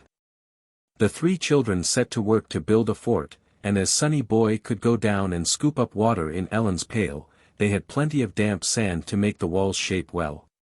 They made an elaborate fort with 5 gates and a high wall, and they were molding soldiers for it when Mrs. Horton and Aunt Bessie came and found them. "Betty's getting into her bathing suit," Aunt Bessie announced. "Hello, chicks, you seem to be having a fine time. And Sonny Boy has 7 freckles on his nose already." Aunt Bessie's small nephew tried to look down at his nose to see the 7 freckles, of which he was prepared to be rather proud, but, as the nose was very little and, as all noses are, very close to his eyes, he could scarcely see the nose. Much less the freckles that might be on it. Sonny Boy introduced his new friends politely, though they had to tell him their last names. "Ellen and Ralph Gray," repeated Mrs. Horton. "Then I think you must be the little folk who live in the white house on the street next but 1 to ours. I met your mother in the embroidery store this morning when I was matching some wool. It is nice you live so near Sonny Boy. Is the water cold? Aren't you lazy people going in?" asked Aunt Betty, dancing before them in her pretty black and white bathing suit. She held her rubber cap in her hand. "Sonny and I are going," declared Mr. Horton, scrambling to his feet. "Come on, son, we must get dressed. 'Scuse us, friends." Mrs. Horton and Aunt Bessie decided to stay under the umbrellas and knit, and Ellen and Ralph had an errand to do in the town for their mother. So Sonny Boy and Daddy raced each other up to the bungalow and found their bathing suits neatly spread out for them in the built-in bathing houses next to the side porch. "Can you swim, Daddy?" Sonny Boy asked, struggling with his jersey. "Yes, indeed," was the cheerful answer. "You'll learn this summer, too. I want to teach Mother to drive the car, so I can leave it down here sometimes, and I want to teach you to swim." Sonny Boy looked ready for a good time when he finally stood up in his trim little suit. It was dark blue with a red stripe at the neck and wrists. Daddy's was just like it. They took hold of hands and raced down the beach. "In we go," said Mr. Horton, lifting Sonny Boy high. Sonny Boy held on tightly and tried not to be afraid. The waves looked very big and fierce when he got out among them, but all about him were people laughing and ducking and having the merriest time. "You're all right, son," Daddy's kind voice assured him. "I won't duck you, but I want you to get wet all over, as then the water won't feel cold. Stand up, now, and hold my hand." He put Sonny Boy down and a great wave broke over them both. "Oh oh," gasped Sonny Boy, and laughed. He began to splash and paddle around, though he was careful to keep tight hold of Daddy. "And now we come out," declared Mr. Horton after 10 or 15 minutes. "Not yet," teased Sonny. "I like it. And I can't swim, Daddy." "We're going out now," repeated Mr. Horton firmly. "Mustn't stay in too long the first time. You couldn't learn to swim in 1 morning, anyway. Run over and speak to Mother a moment if you want to, and then we'll get dressed. Chapter 8. Making New Friends. See how wet I am, Mother. Sonny Boy danced up and down before the big umbrella. You certainly are. Mrs. Horton agreed with him. And it seems to me you'd better run along and get dressed. There comes Aunt Betty, she's looking for us. Wave your hand, Sonny Boy. And now we'll all go up to the house, it must be getting near lunchtime. Sonny and Daddy were both dressed and, starving to death, they told each other, 15 minutes before Harriet rang the gong. Wasn't the water fine this morning? Asked Miss Martinson, at the lunch table. I was hoping for a chance to duck Sonny Boy, but he never came within reach. Daddy was there, Aunt Betty. I don't presume he'd let you duck me, replied Sonny Boy. Didn't Daddy duck you? Asked Aunt Betty. I don't know. Did you, Daddy? No, not exactly.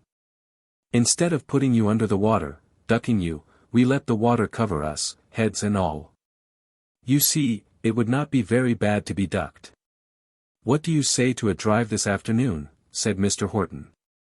I have to go on the first train in the morning, you know, and until Olive learns to drive the car you're going to be dependent on the jitneys and trolleys. All in favor of driving down the shore road after lunch, say, aye. Aye. Cried all the grown-ups to Sonny's astonishment. What do you say, laddie? His father smiled at him. I say, me, declared Sonny Boy firmly. And then those grown-ups had to laugh. That settles it, announced Mr. Horton. We'll keep as close to the beach as we can, and we'll take the field glasses, and perhaps we can sight a coast steamer. As soon as they were through lunch Mr. Horton brought the car around, and Mrs. Horton, Aunt Bessie and Aunt Betty and Sonny Boy got in, only this time Sonny rode in the back.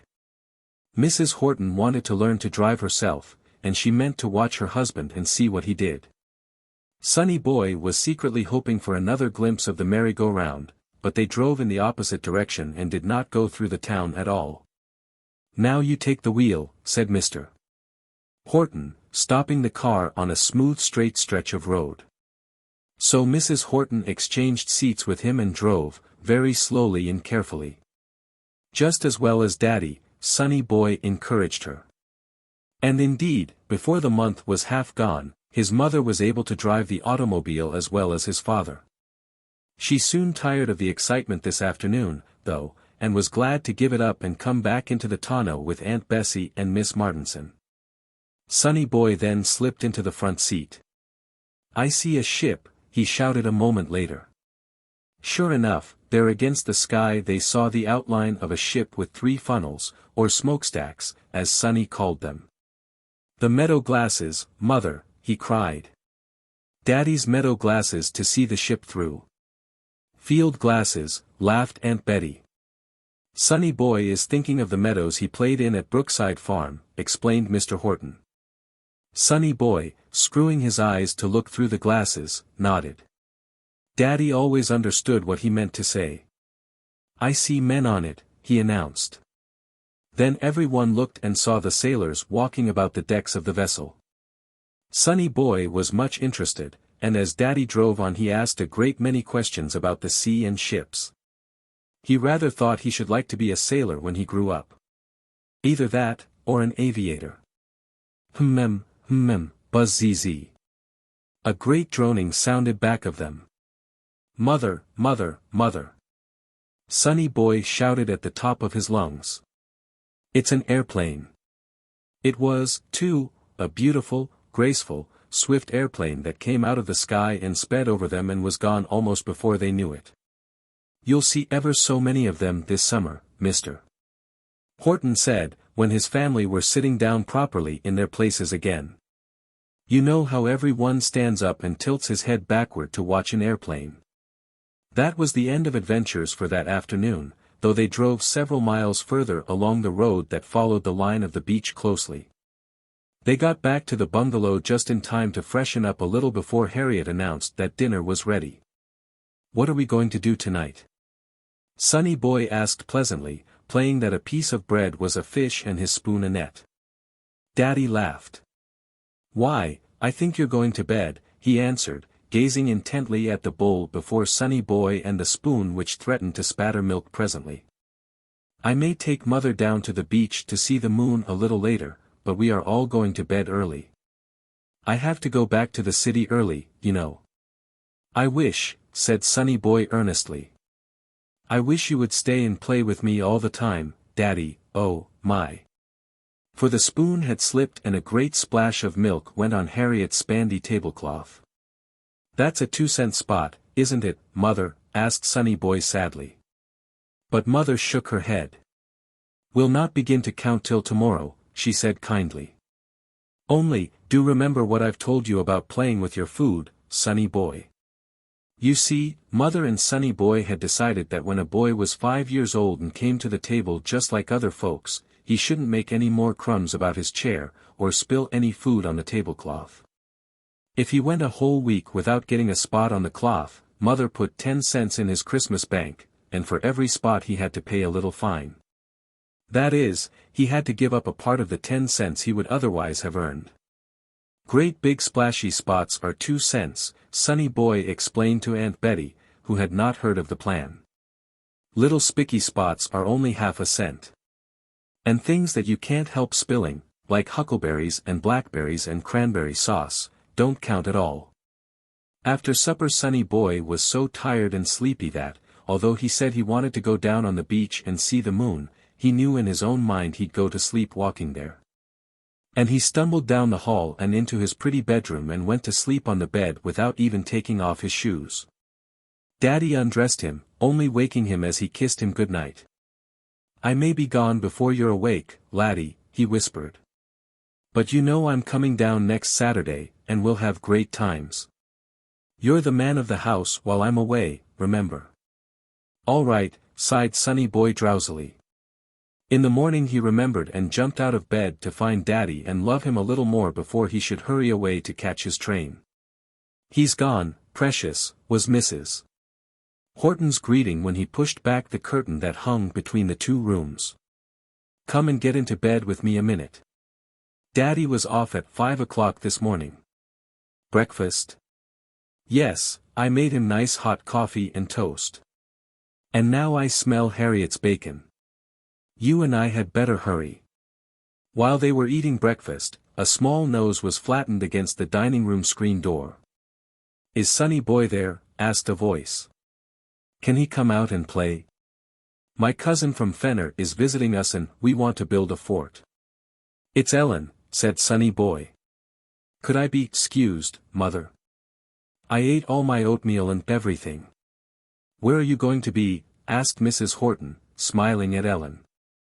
"When we come down on the beach a little later we want to be able to find you. And Sonny Boy mustn't go in the water unless an older person is around." "No, agreed Ellen obediently.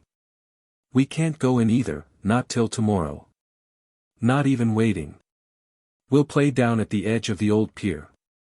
My mother is coming, too, by and by, and she doesn't like to hunt for us, so we promise to stay right there."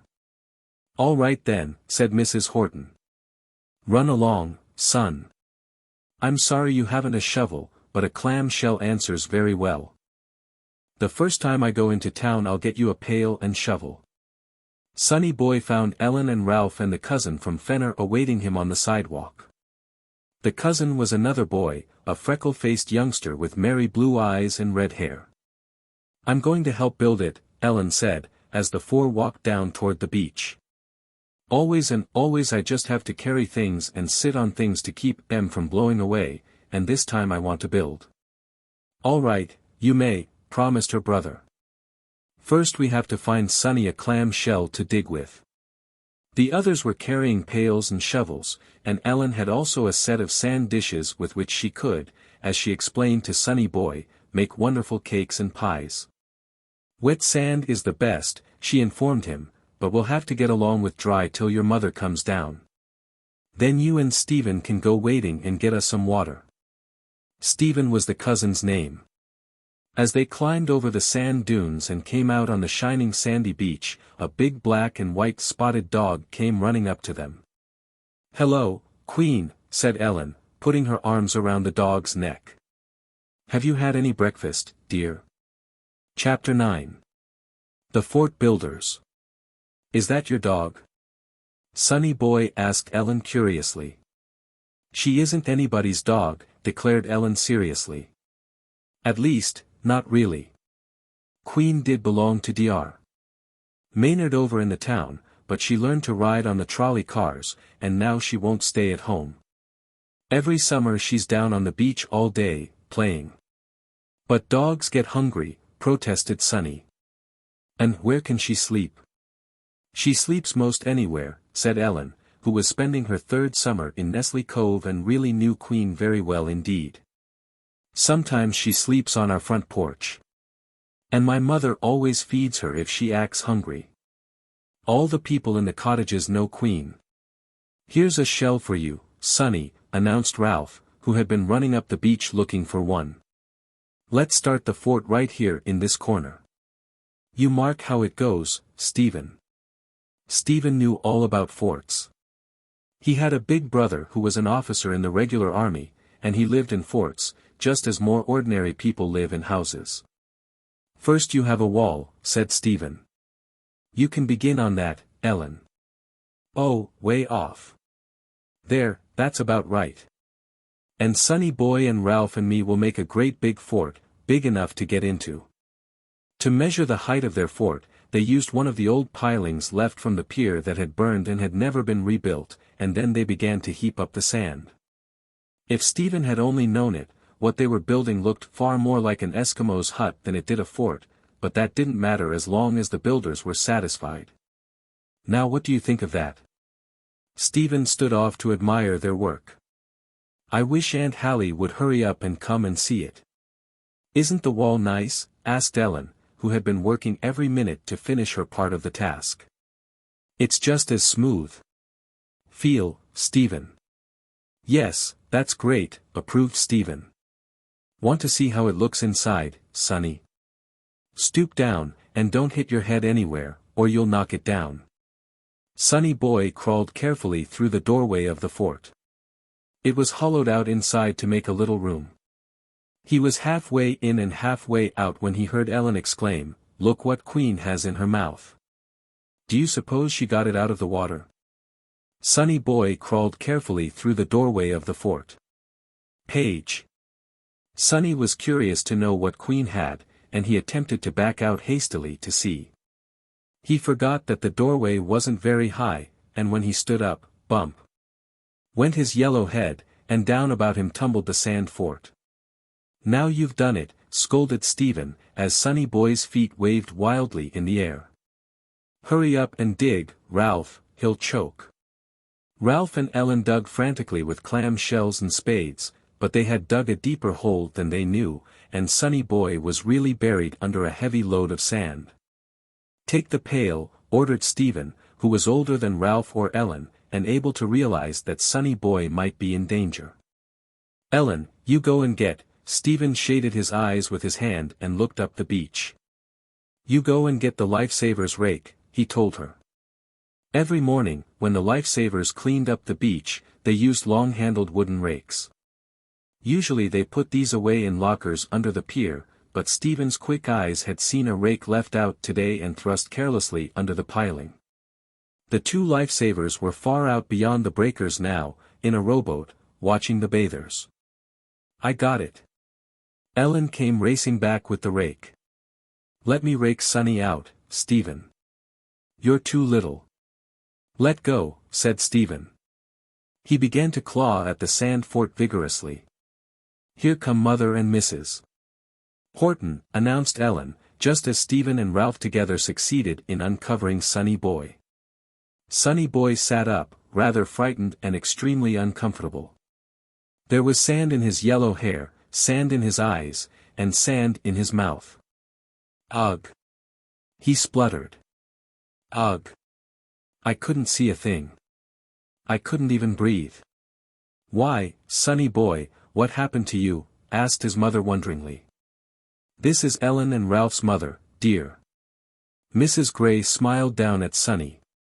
She was very tall and had gray hair. Sonny Boy held out his hand to her. You got rather the worst of it, didn't you? She said to him.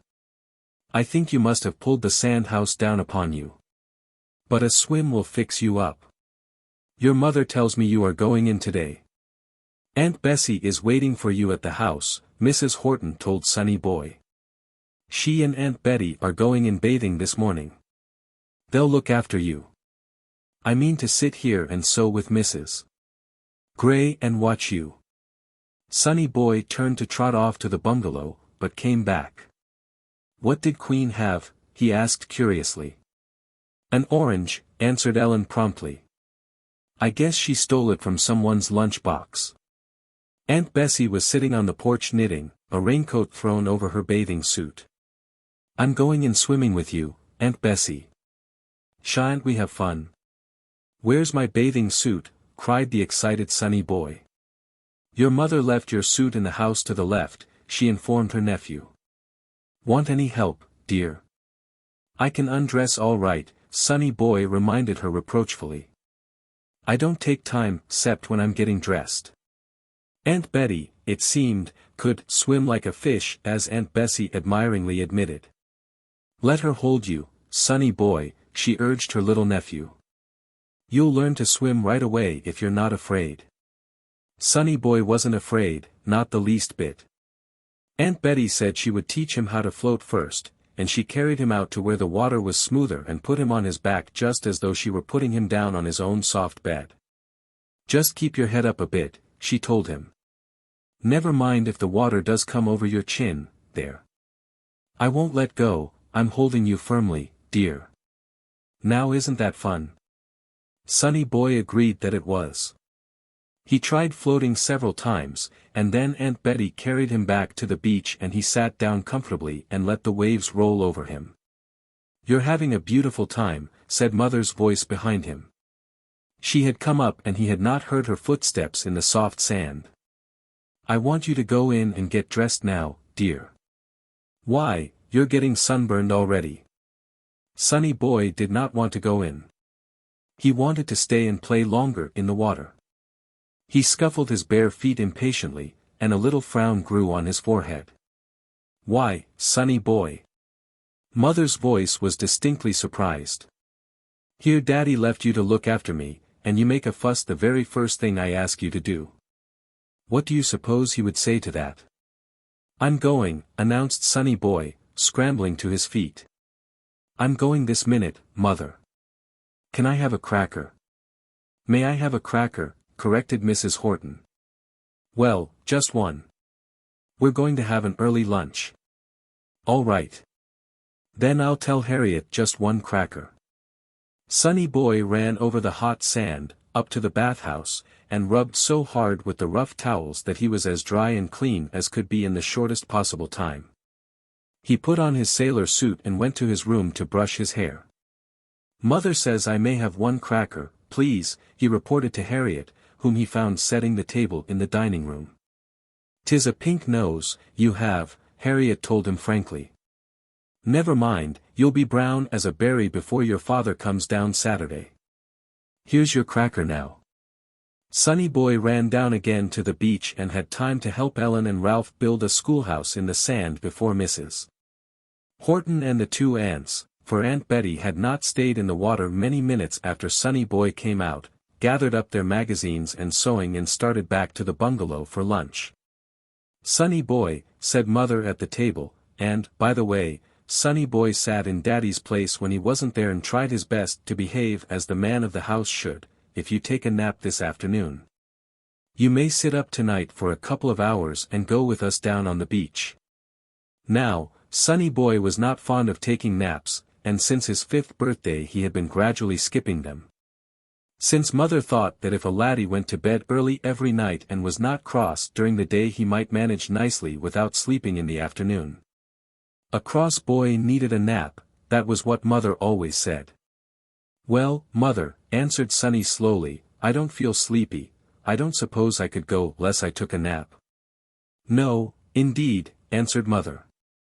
No nap means you go to bed at 6:45 as usual. All right, agreed Sonny Boy, with a long breath. I'll go and take a nap. He went into his room very much like a soldier going to war. We're sorry to say he kicked off his shoes. One of them went flying across the pretty room and landed on a chair, and the other went under the bed. Then, dressed as he was, Sonny flung himself on the bed. Can't go to sleep right in the daytime, he grumbled to himself. I'll bet Ralph doesn't take naps. But Sonny Boy didn't know that plenty of salt air and an ocean bath and much running about on a sandy beach can make a small boy sleepy even against his will. In the middle of a big yawn, Sonny went to sleep. When he woke, he heard his mother moving about in the next room. He felt hot and uncomfortable, the way one feels, you know, when the eyes first open after a nap. When you're a baby you cry, but when you are older, if you don't watch out, you're cross. Sonny Boy felt cross. Hello, his mother lifted the door curtain and smiled at him. I heard you turn over, dear. Supper will be ready in a few minutes. Sonny Boy sat up in bed. Supper, he echoed. Why, Mother, is it night? It's nearly 6, Mrs. Horton told him. You've had a fine long nap. Now I'll help you wash, dear, and when you get into a fresh suit you'll begin to feel happier. And then I'll tell you what fun we are going to have tonight. Chapter 10. The Marshmallow Roast. Tell me now, urged Sonny Boy, sitting down on the floor to put on clean white socks. Is Daddy coming? I wish he were, said Mrs. Horton quickly.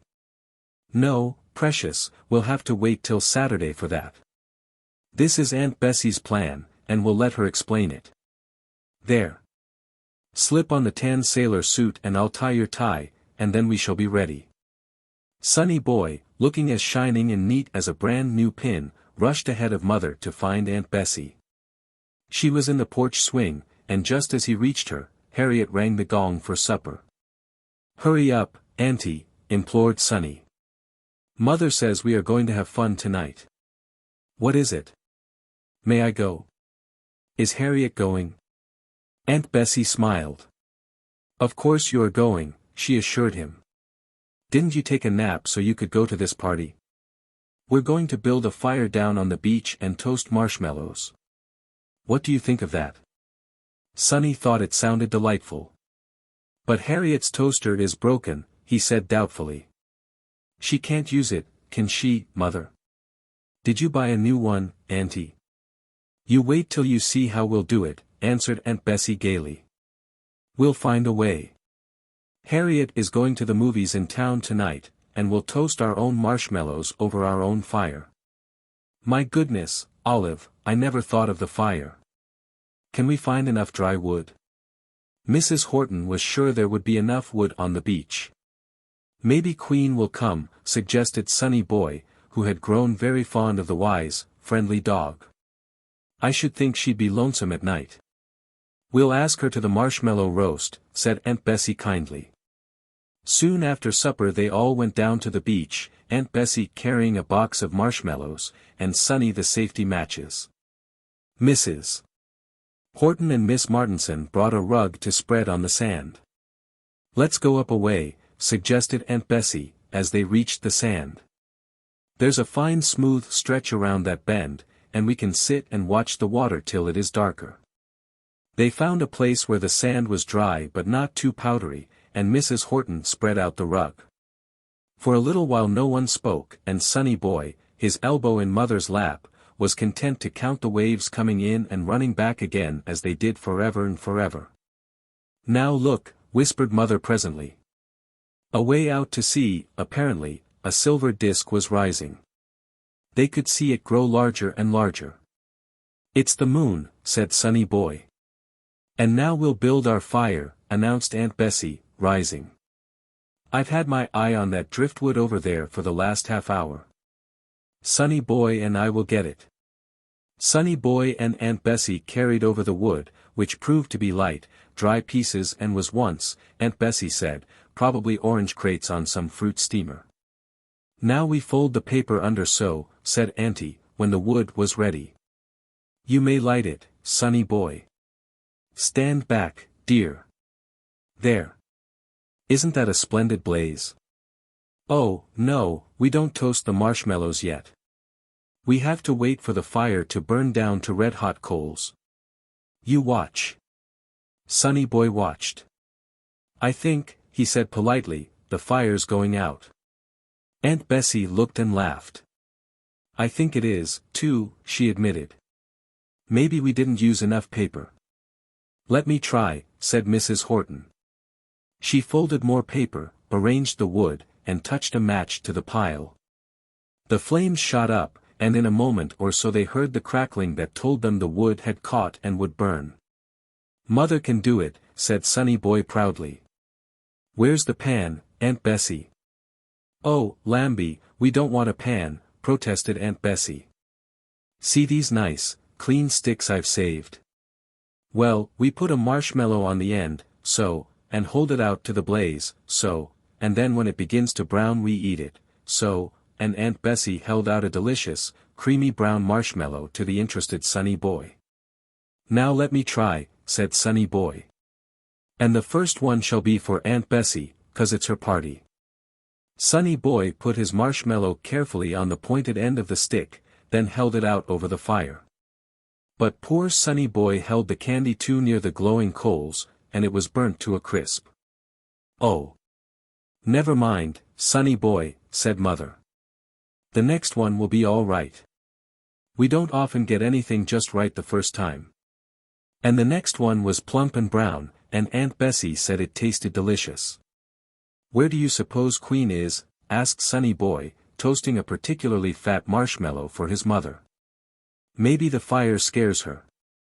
No, I'll tell you, said Miss Martinson, pulling Sonny Boy back a little from the fire. I think Queen must have gone home with some of the children to spend the night. She's getting old, you know, and I dare say the sand feels damp to her after the sun goes down. Whatever the reason, no Queen was seen by Sonny Boy that night. He saved 2 candies for the dog in case she did come, but at last he had to eat them himself. They toasted marshmallows till all declared that not another one could they eat, and then they covered the fire with sand. Not for worlds would Sonny Boy have said a word about being sleepy, but he had yawned several times when he thought no one saw him, and he was secretly glad when Mother announced that they must go home. I like staying up, he declared, trotting along beside her through the soft sand, while Aunt Bessie and Miss Martinson walked ahead. If I took a nap every day could I always stay up? Oh, that wouldn't be a good plan at all, replied Mother seriously. All the naps you might take wouldn't make up for the sleep you lost. You'll have years of nights to play and work in when you grow up, precious. Nights were made for little boys to sleep in so they'll grow up big and strong. After they reached the bungalow, Mrs. Horton went in with Sonny and helped him get ready for bed. After she had gone again, he lay for a little while listening to the roar of the waves as they broke on the beach and watching the shadows the moonlight made in the room before he went to sleep. I have to go into town to do a bit of marketing, Harriet informed him the next day when after breakfast he wandered out into her kitchen and proceeded to poke his yellow head into the pantry. Sonny Boy, you know your mother doesn't like to have you help yourself to food. What are you doing in there? Just lookin', answered Sonny amiably. Well, stop it, said Harriet, pouring cream into her coffee. Harriet was eating her breakfast. As I said, I'm going to town, and if you want to go with me in the jitney. Sonny Boy bounced out of the pantry. Take me with you, he begged. You go and ask your mother if she is willing, replied Harriet. I'm going right away without stopping to wash the dishes. And we have to hurry back because I want to wash windows this morning. Hurry, now. Sonny Boy hurried. Mother was willing, he reported in a few minutes, and he and Harriet started a quarter of an hour later. They caught a jitney without trouble, and 10 minutes' ride brought them to the town. Harriet brushed by all the interesting shops, and even the merry-go-round, and took Sonny to the butcher's shop. He didn't care about a butcher shop, he saw plenty of those at home. Let's go on the merry-go-round, he suggested, when Harriet had her package in the large bag she carried and was on the way to the grocer's store. And I haven't had a soda for ever and ever so long, Harriet. Well, Sonny Boy, I haven't a minute," explained Harriet kindly. "There's all the work waiting for me at the house. But I suppose if you don't get a ride on that contraption, if I take you for just one, will you promise not to tease for another?" Sonny Boy promised, and they had an all too short, thrilling, whirling ride, Sonny mounted on a camel and Harriet dizzily perched on a giraffe. Then they stopped in the grocer's and bought some lettuce and had to hurry for a jitney, because they only ran every 20 minutes, and if you missed one it meant a long wait. "What big clouds," said Sonny Boy, kneeling on the seat to look out of the jitney window. "They look like thunder clouds," commented Harriet. "I shouldn't be surprised if we had a storm this afternoon." "Our street is next, Sonny. You pay the man and tell him to stop." Ellen and Ralph and Stephen, lined up in a little row, waited for Sonny at his top doorstep. They wanted him to come down and go in waiting, they said. "Your mother said it would be all right, 'cause my mother is on the beach." "She has her knitting," said Ellen. "Let's hurry, for it gets any hotter." Chapter 11. Sonny Boy to the rescue. The sun was very hot on the beach, so hot that Mrs. Gray declared that she was fairly baked under her umbrella and that she did not see how the children stood the direct rays. "Queen is hot, too," said Sonny Boy pityingly. The dog lay and panted, her red tongue hanging out, too warm and uncomfortable to do more than feebly wag her tail when one of the children patted her. The ocean was crowded with bathers, trying to get cool, and Aunt Bessie, Miss Martinson, and Sonny's mother came up to them presently, their bathing suits dripping. "It feels so much like a thunderstorm, that we're going up to the house and dress," said Mrs. Horton. "No one but a Hottentot or a youngster could stand the sun today. The clouds look threatening off there." "Does Nestle Cove have very severe storms?" "Pretty heavy sometimes," admitted Mrs. Gray, knitting steadily. "I remember last year we had one that crippled the electric light service. I'll send Sonny Boy up in an hour or so, shall I? Or may we keep him to lunch? The children would love to have him." "I'm nervous in a storm," confessed Mrs. Horton. "I think I'd feel better if he were with me. Don't let him stay out much past noon." So when the town whistle blew the long shrill blast that meant 12 o'clock, Mrs. Gray gathered up her knitting and signaled to the 4 children down at the water's edge. "You're just as tanned," said Stephen to Sonny Boy, as they began to put on their shoes and stockings. Indeed, Sonny Boy's face and hands and legs were a soft, even brown now, and his nose was brown with little gold freckles powdered generously over it. "We see the clouds," shouted Ralph, pointing inland. "Don't they look like castles and mountains, Mother?" "Or snow pudding," said Ellen. "My, what a big snow pudding," and Sonny Boy giggled at the thought. "Don't dawdle, children," warned Mrs. Gray. "I heard thunder a few minutes ago. We left all the windows up, you know. Ready, Sonny Boy? Then we'll start." Harriet had luncheon ready when Sonny Boy reached home, and while they were eating a violent peal of thunder rumbled overhead. Before the dessert was served the sun had gone out and thick black clouds were hurrying through the sky. All the blue had gone out of the sea, and it was a sullen gray with whitecaps showing far out. "It's a regular gale," announced Harriet breathlessly. She had been out to get her dish towels that had been flapping in the wind. "I never saw a sky change so quickly." "Shall I put the windows down, Mrs. Horton?" "Yes," answered Sonny's mother. "It is beginning to rain. Come, folks, let's go into the living room and watch." The living room had a big window that gave a glimpse of the ocean, though the bungalow faced the street. There was a fine deep window seat heaped high with cushions, and Sonny Boy took one of these and put it in a chair behind his mother's back, as he had seen his daddy do. "Thank you, dearest," she said. "Sit on the arm of my chair and we'll both be comfortable. Bessie, tell Harriet to come in. Never mind the dishes, they can wait." So Harriet came in, and she and Miss Martinson sat on the window seat, though Aunt Bessie and Sonny Boy and Mother preferred to be a little further back. Zip! A great jagged streak of lightning split the black sky. I guess that struck a wave. Gasped Sonny Boy, as a tremendous clap of thunder followed. More like a house, returned Harriet. I'm glad the telephone is in the other room. Nonsense, Mrs. Horton was beginning, when there was a sharp crackling noise in the dining room, a flash, and a smell as of rubber burning. What was it? Asked Mrs. Horton. Fuse burned out, explained Aunt Bessie, who had run to see. That's a common occurrence in the country and out-of-the-way places like this. Listen to that.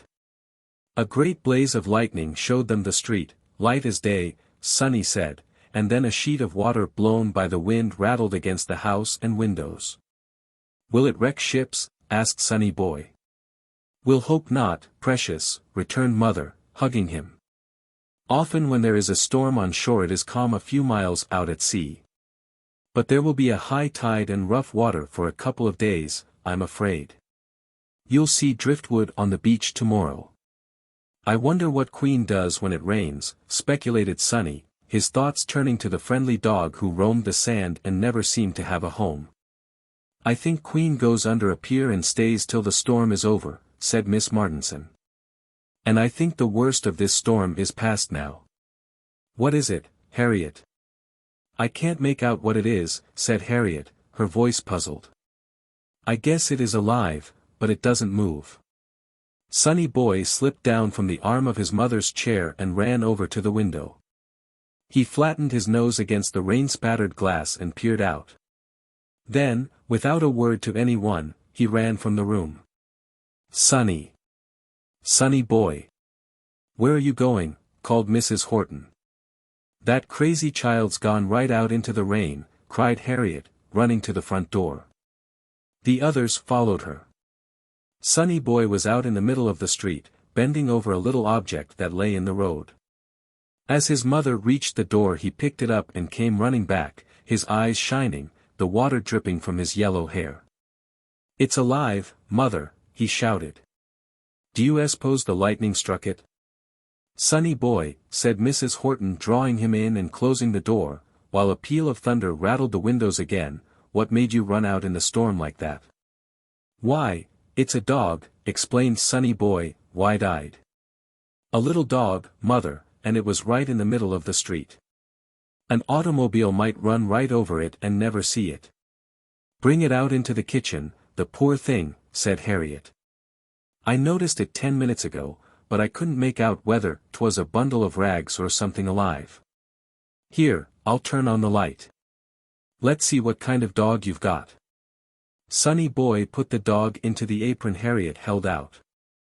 Two big brown eyes looked out from a tangled mass of silky hair that should have been white, but was now spotted and streaked with red mud, and a curly tail wagged gently.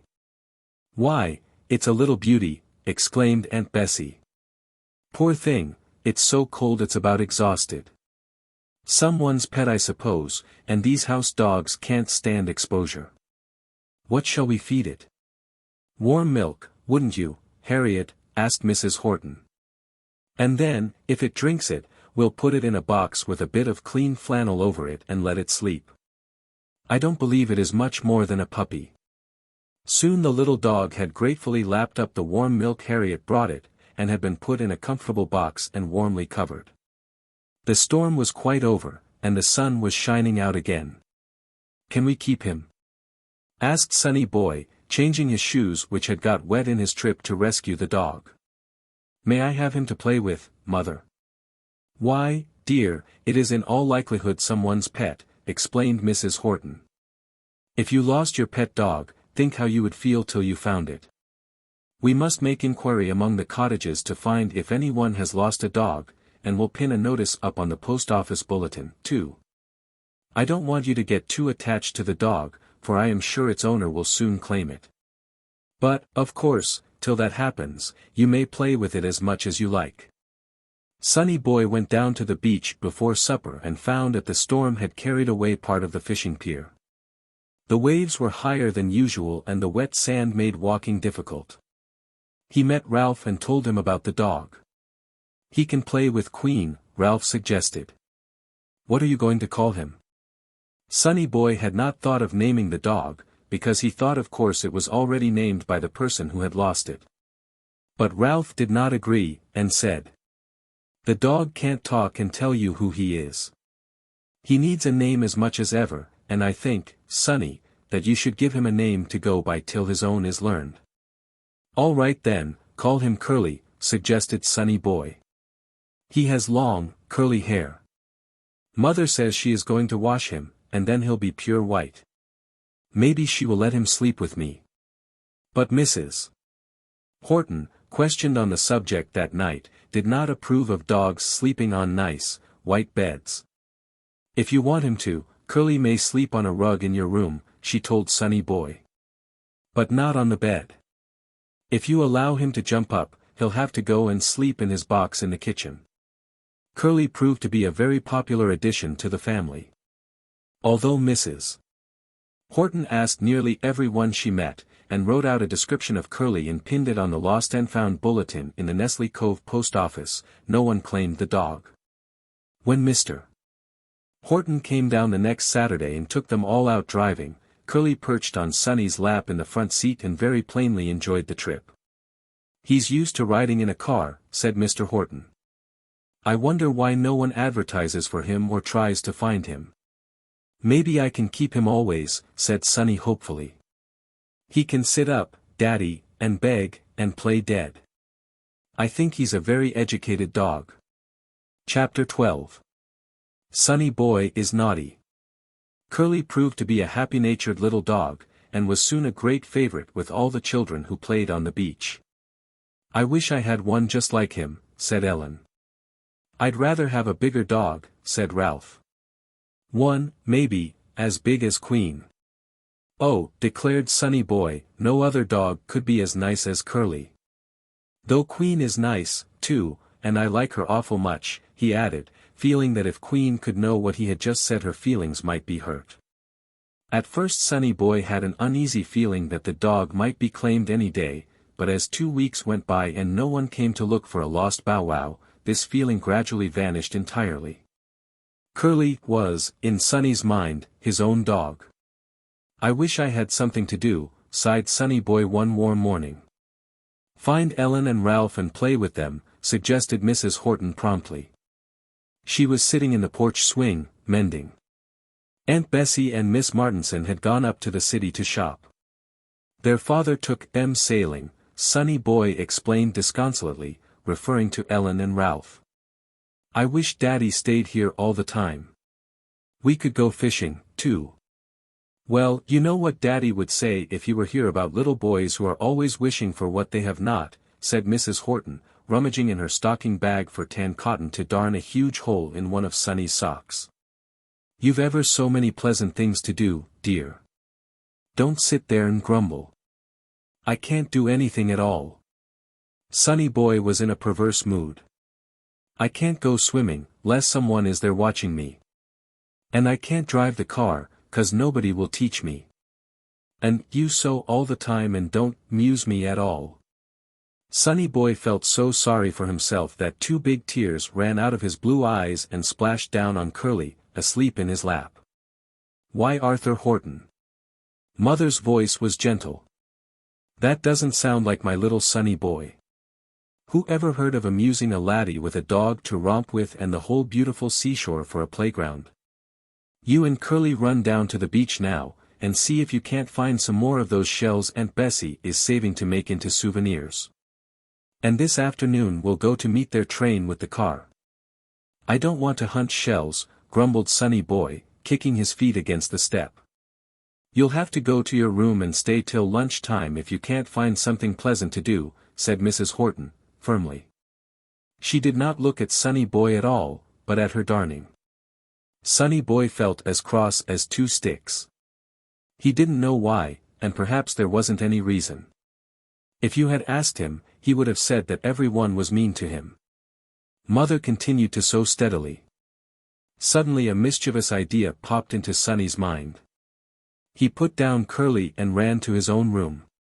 When he came out he went out of the house the back way, and slammed the screen door without speaking to Harriet, who was busy ironing. "You know, don't you, how it does relieve your feelings to slam doors?" Well, Sonny Boy, who was really as bad as he could be that morning, felt better directly. He even tried to whistle as he went down the street. He knew exactly what he was going to do.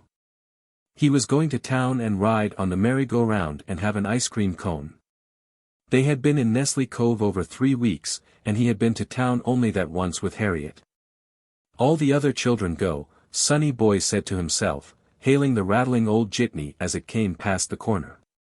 He had taken good care to walk 2 blocks down the road so that no one from his house could see him. He had a pocketful of pennies that jingled merrily. Daddy on his last visit had added to the store in the pasteboard box that stood on Sonny's bureau, and Mother and the aunties often dropped pennies in, too. Sonny Boy was sure he had enough money to go to the city with, had he wished to go. "Goin' far?" the jitney driver asked. There were only 3 other passengers in his bus. "To town," Sonny assured him cheerfully. "Is the merry-go-round running yet?" "Well, 'tis, if it didn't burn down last night," said the jitney driver. "I was over that way, 'bout 10 o'clock, and she sure was crowded." The jitney bus went only as far as the post office, and Sonny paid his fare there, counting out the 5 pennies slowly, and jumped down. He remembered where the merry-go-round was, and if he had not, the music would have led him to it. "What are you going on?" asked a boy slightly older than Sonny, as they stood watching the whirling figures and waiting for the thing to stop. "I've been on everything 'cept the tigers, and this time I'm going on one of 'em." "I'd like a zebra," announced Sonny Boy shyly. "Or maybe a horse, they go up and down, don't they?" "Well, if you've money enough, buy 2 tickets and you can stay right on for 2 rides, advised his new friend. "Let's see." "Oh, yes, you can buy 2. More than 2 at a time is apt to make you dizzy. Look, she's going to stop." The merry-go-round did stop with a dismal groan, and Sonny Boy scrambled on with a crowd of eager children. Most of them had mothers or older brothers and sisters with them, and when the attendant came to Sonny Boy and lifted him up, he seemed inclined to stay there and hold him on. "I won't fall off," urged Sonny with dignity. "Then you'll have to be strapped on," said the man, smiling. "Can't have you flying into space when your frisky steed gets to going, you know. There. Now you're safe, and no one will notice that belt." Sonny Boy's horse went up and down, in time to the music. Page. After the first ride the man came and unbuckled the belt, and, when Sonny Boy showed his second ticket, lifted him down and up again on a cream-colored horse. He fastened the belt snugly about him, and the merry-go-round started gaily. Sonny Boy's horse went up and down, in time to the music it seemed to him, and he was very happy. When the music stopped and the platform was still, the attendant came and lifted him down. The floor wobbled under Sonny Boy's feet and he felt a bit shaky, but as he walked away he was all right again. Across the street from the merry-go-round was a large open booth where soda water was sold. There were people sitting at all 4 sides of the fountain and a handsome motor car was drawn up at the curb before it. "I'll get chocolate, with ice cream," Sonny Boy decided, jingling his remaining pennies. He climbed up, with some difficulty, on one of the high stools, and gave his order. The white-jacketed boy back of the counter brought it to him, and with it a pale green check. "Good, isn't it?" smiled the white-haired lady who sat next to Sonny Boy, as he took the first spoonful. Sonny nodded and smiled, not knowing just what to say. He had half finished when the boy in the white jacket came back to him. 15 cents, please," he said politely. Sonny Boy put his hand in his pocket and brought out a little heap of pennies. He pushed them toward the green check. "Only 11 cents here," said the boy impatiently. "4 cents more, please." Sonny Boy looked at him silently, clutching his soda glass tightly with both hands. "What is it, dear?" asked the white-haired lady, who was pulling on her gloves, having finished her soda water. "Haven't you enough money?" Sonny's lower lip trembled. He shook his head. There was a big lump in his throat, and he couldn't have spoken had he tried. "How much is it?" "I'll pay for it," said the lady, fumbling in her purse. Give the child his pennies, and take the check out of this. She pushed a bill toward the boy. Now drink your soda, dear, she went on kindly. Do you live here in the town? He lives over in the summer colony, volunteered the boy, bringing back the change. My father's postmaster and he knows everyone. I don't believe his folks know he's over here alone. Do they, buddy? Sonny Boy put down his spoon and got off the stool. He didn't like to be called Buddy, and he had just remembered that his mother didn't know where he was. She would worry if he was not home at lunchtime. Take your money, kid, said the boy, who really meant to be kind. How are you going to pay jitney fare without a cent in your pocket? Here, take it. Sonny Boy thrust the pennies back in his pocket. Thank you very much, he said to the white-haired lady. I think perhaps my mother wants me now. The soda fountain boy laughed, but the lady did not. She was very sweet and serious. I wish you'd let me take you home in my car, she suggested, quite as one friend to another. You may have to wait for a jitney 15 or 20 minutes, and my chauffeur can have you home in less time than that. What do you say?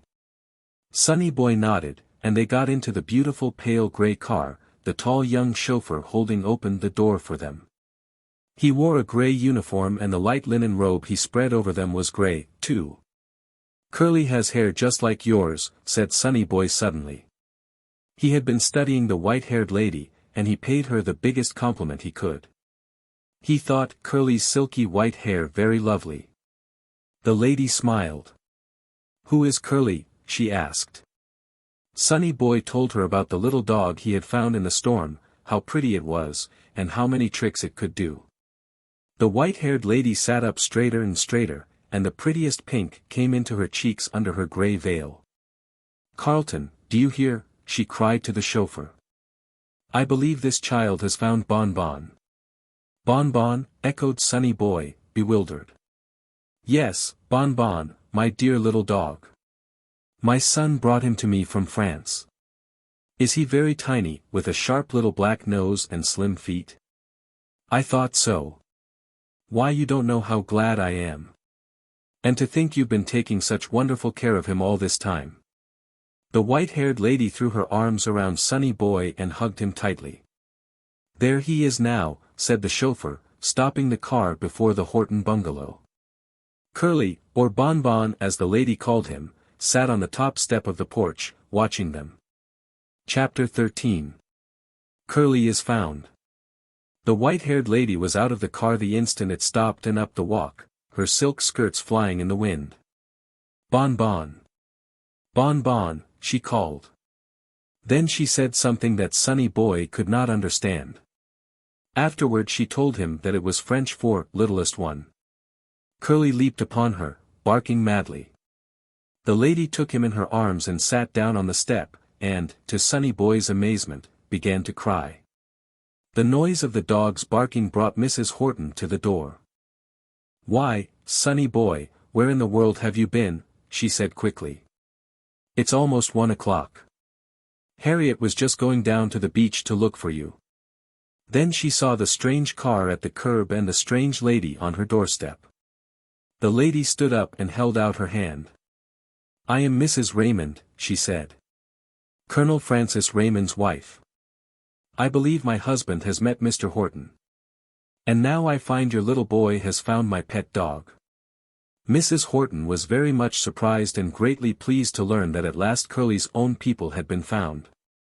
She asked Mrs. Raymond to come in and stay to lunch with them, but Mrs. Raymond had an appointment at 2 o'clock several miles away with the Colonel, and lunch would be ready there for the white-haired lady.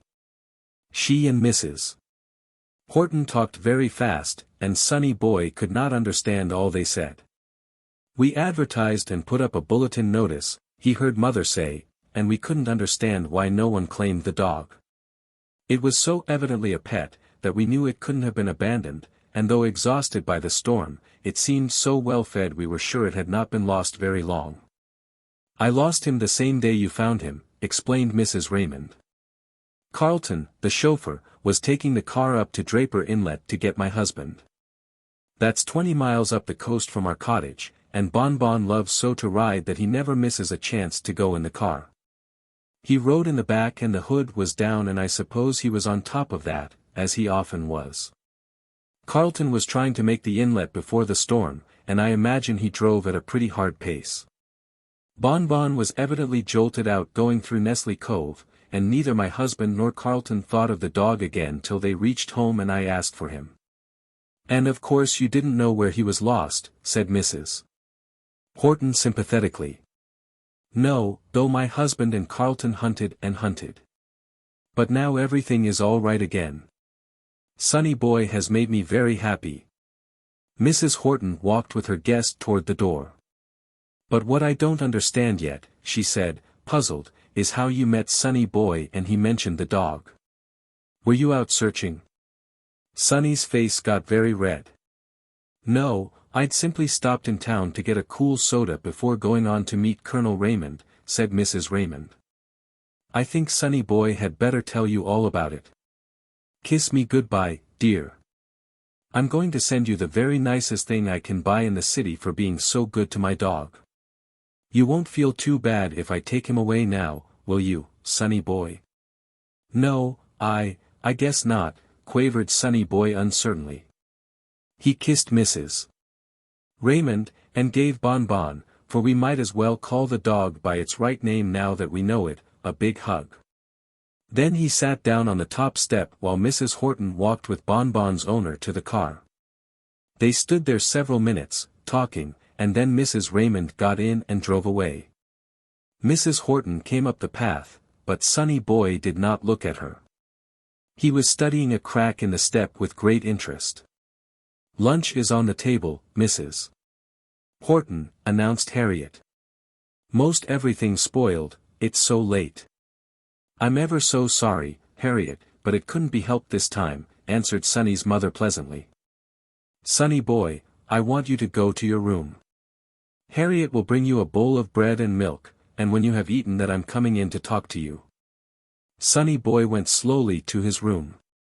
When Harriet brought the bread and milk, he ate it. In perhaps half an hour his mother came into the room, closing the door quietly. She drew a low rocking chair near the window where Sonny boy stood looking out, and, sitting down, put her arm about him. "Now tell mother all about it," she said, gently turning Sonny boy around so that he faced her. "I wanted to go on the merry-go-round," explained Sonny boy, tracing with his forefinger the outline of one of the pink roses that grew on mother's pretty white dress. "Well? So I went to town," Sonny boy began on another rose. "And you didn't ask me? Did you run away, Sonny boy?" Sonny boy was very uncomfortable. His throat didn't feel right. And he couldn't look at his own dear mother, though usually he loved to watch her face. He wasn't a Sonny boy just now.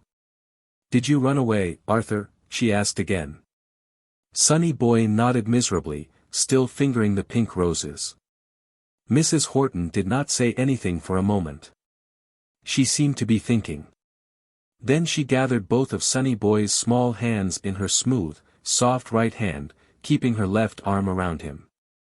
"Listen to mother carefully, dear," she said firmly. "This all happened because you were cross. Any other morning you would have found something pleasant to do. But when a little boy makes up his mind to be cross and not to be pleased with anything, he usually winds up by doing something naughty." 2 big tears fell out of Sonny boy's eyes and rolled down his cheeks. He was very unhappy. "What do you suppose Daddy would say," continued his mother, "if he knew you had gone over to town without saying a word to me? I think he would say that he was surprised and grieved to learn that his only son couldn't be trusted. Because that is what it really means, that Daddy and Mother cannot trust a little boy who, just because the day doesn't go to suit him, runs away and lets his mother worry about him." Sonny boy put his yellow head down in Mother's lap and cried as though his heart would break. "Don't you really trust me, Mother?" he managed to sob out. Mother's soft arms drew him into her lap. "Well, yes, I do," she admitted, smoothing his hair. "Because, you see, dear, I think you are sorry and will not do it again. Being sorry makes all the difference in the world." Sonny boy sat up, and this time he found he could look right into Mother's deep brown eyes. "I'm sorry, honest," he told the little boy he saw there. "All right, I believe you," Mother assured him promptly. "I think you will have to stay here in your room till supper time to help you remember not to be cross again, and after that we'll forget about it. Now tell Mother what you did over in town." Sonny Boy told her all about his trip, from the jitney merry-go-round rides to his experience at the soda fountain where kind Mrs. Raymond had paid for his soda water. "And wasn't it funny Curly was her dog?" he wound up. "Yes, indeed," agreed Mother. "I'm glad the dog found his mistress. There, I hear the clock striking 3. I must go to the station to meet Aunt Bessie and Miss Martinson. I expect they'll wonder where I am," said Sonny Boy sadly. "They probably will," sighed Mother. "Never mind, son, just remember you are never going to run away again." And Sonny Boy did remember. "Why did Mrs. Raymond cry when she found Curly?" he asked, as Mrs. Horton turned to leave the room. "Did her little boy die in the war?" "No, dear," answered Mrs. Horton. "He came home from France and brought his mother the dog you call Curly and she calls Bonbon. But her son, he was a captain, lived only a few months after he landed in this country. He was invalid home. So, you see, poor little Bonbon means a great deal to Mrs. Raymond because her boy thought to bring him all the way from France to his mother." After Mother had gone, Sonny Boy heard the noise of the car as it started for the station. Though his room was on the wrong side of the house to see the garage, he thought a great deal about the little lost dog and the brave soldier who had brought it home to his mother.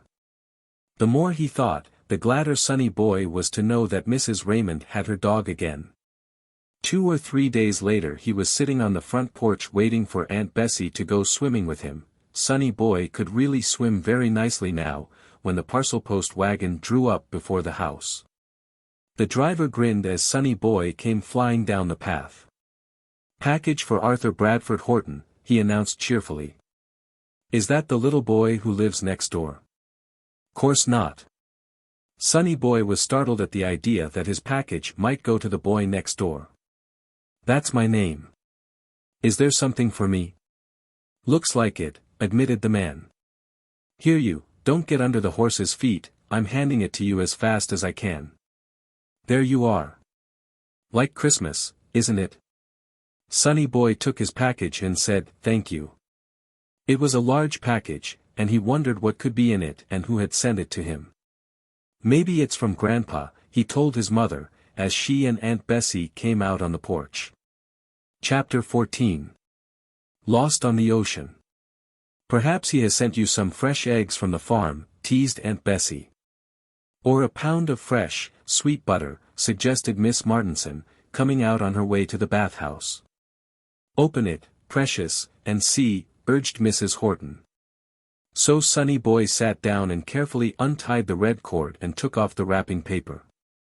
There was a pasteboard box tied with more string to be opened then. Why, Sonny Boy, peeping down under the tissue paper that packed this box, uttered a shriek of delight. "Look, Mother," he shouted. "It's a boat." It was a boat, sure enough, a beautiful boat with 3 sails and 2 decks and a large American flag in her bow. Her name was painted on her sides in bright blue letters, The Billow. Sonny Boy was delighted. "Did Grandpa send it?" he asked, his eyes big with surprise. "I hardly think so," smiled Mrs. Horton. "See, dear, here is a card that dropped out. Shall I read it to you? To Sonny Boy, with love from Mrs. Raymond and Bonbon. Mrs. Raymond sent it to you, precious." Sonny Boy, of course, wanted to sail his boat immediately. Ellen and Ralph, Stephen had gone home, who came over presently thought it was the finest boat they had ever seen. Ralph had 1 or 2 boats, but none as large as the Billow. "You can sail her sometimes," offered Sonny Boy. "You get your frolic now and let's go down to the beach and play with M. I've got my bathing suit on. If you chickens are going to sail boats, you'll have to keep away from the bathing beach," announced Aunt Bessie decidedly. You can't sail boats in a surf, anyway. Go over on the other side of the cove where it is shallow and smoother. So the 3 children, the 2 boys carrying their boats, marched over to the side of the cove where a small fleet of rowboats were kept at anchor and where the only house in sight was a small shanty where an old fisherman lived who made his living by selling tackle and bait. "Guess Mr. Grimes has taken out a fishing party today," said Ralph, noticing that the shanty door was closed. "His boat's gone, too. Come on now, Sonny, let's see the billow race the frolic." The billow rested lightly on the water, and as there was hardly a breath of wind, Sonny Boy had to tow her instead of letting her sails carry her. But towing your boat on a warm summer's day when you have your bathing suit on and are not afraid of getting wet, is great fun. "If there was any wind, I guess your boat could beat mine," conceded Ralph generously. "But if we can't sail, let's play taking fishing parties out." "How?" asked Sonny Boy practically. "Well, we have to have some people, make believe, of course," answered Ralph. "And then we ought to have something to eat." "Ellen's paper dolls would do for people," said Sonny Boy.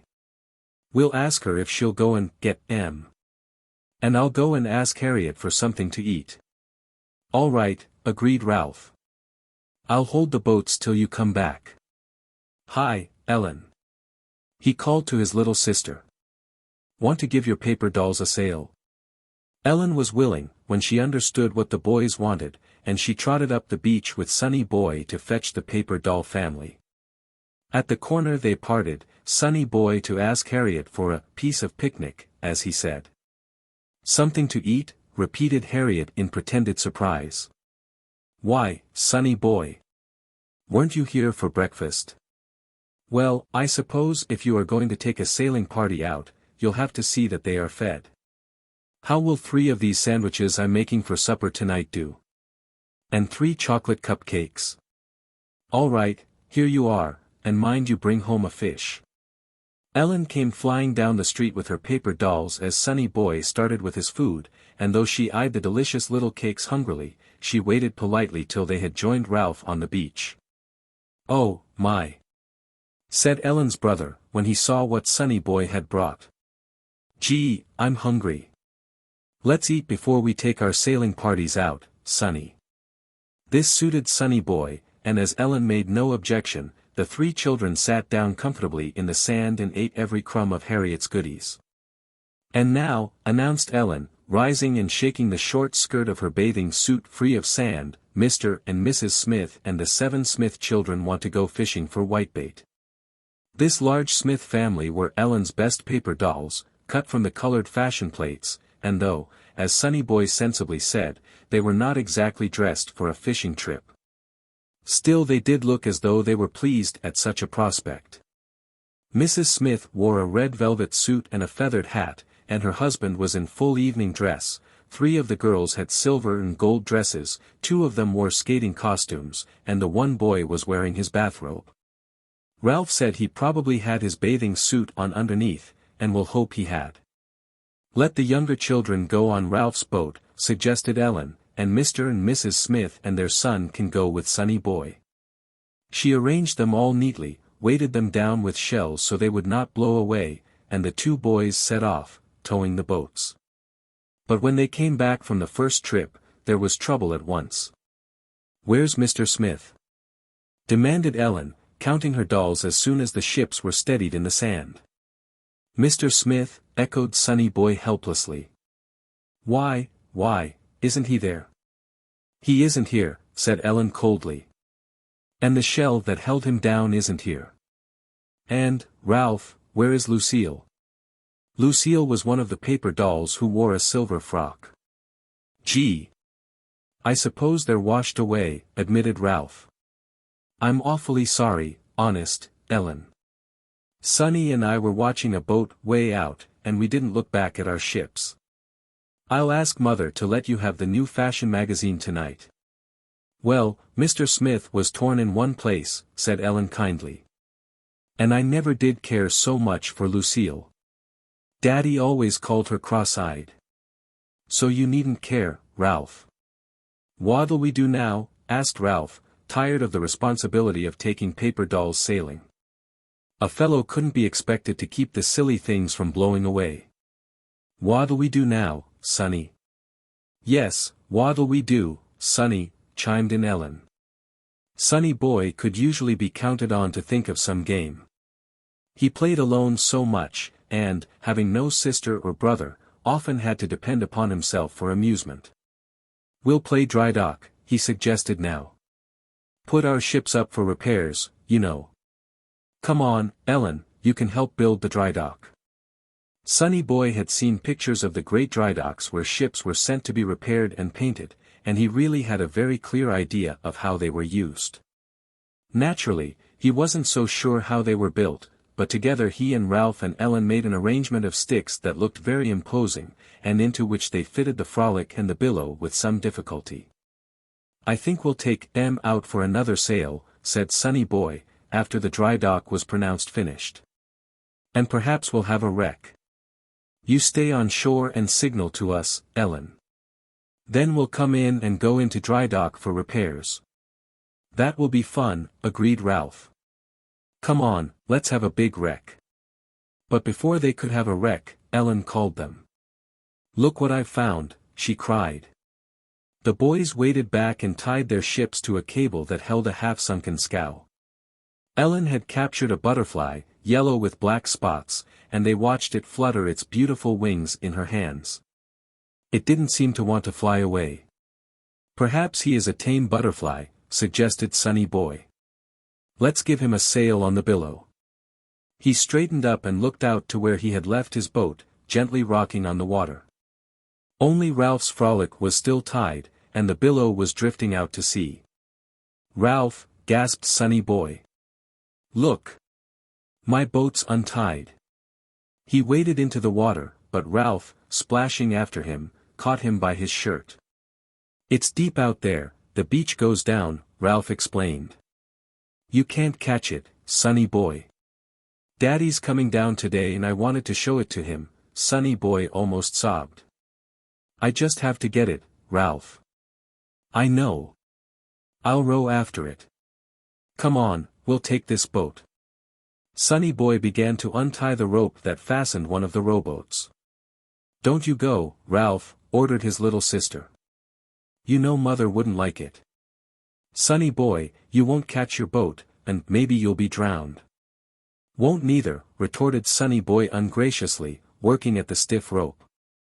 "Nobody gets drowned in rowboats, so there." The rope untied, he scrambled into the boat. Ralph would probably have gone with him, but Ellen began to cry and repeated that she knew their mother wouldn't like it, and so he stayed with her. To his relief, Sonny boy found that he would not need the oars which were in the bottom of the boat, for the tide was carrying his boat just as it had carried out the Billow. The oars were so heavy that Sonny boy never could have handled them. "I'll catch it in a minute," Sonny boy told himself, as his boat drifted gently along, "then Ellen will be sorry she was such a crybaby." But he didn't catch the Billow in a minute. That dancing little boat sailed on out of sight and Sonny boy's boat moved evenly along till presently he couldn't see any land at all. He began to wonder how he was going to get back. "Where's Sonny boy?" asked Mrs. Horton when lunchtime came. "Won't he be surprised to find you here, Daddy?" "Where's Sonny boy?" asked Mr. Horton, who had come down on an earlier train than usual. Half an hour passed, an hour. Still no Sonny boy. "I'm worried." Mrs. Horton paced up and down the porch nervously. "I know he hasn't run away again." "Oh, Daddy, where can he be?" "There are the Gray children," said Aunt Bessie. "Sonny boy was sailing boats with them this morning. Call them over and ask them." "Sonny boy," repeated Ellen when Mrs. Horton asked her. "Oh, his boat got untied, and Sonny took a big boat and went after it. And he didn't ask the man who owned it or nothin'. I wouldn't let Ralph go, 'cause my mother says rowboats are dangerous." Mrs. Horton turned very white. There, Olive," said her husband. "It is a beautiful calm day, and he will be all right. We'll get Captain Franklin to take us in his motorboat, and we ought to pick him up without much trouble." He can't have drifted very far. Why didn't you come and tell us? Asked Mrs.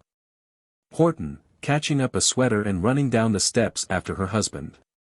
Ellen dear, what could you have been thinking of not to let us know? I thought Sonny boy would be back, said Ellen. He said it wouldn't take him but just a minute.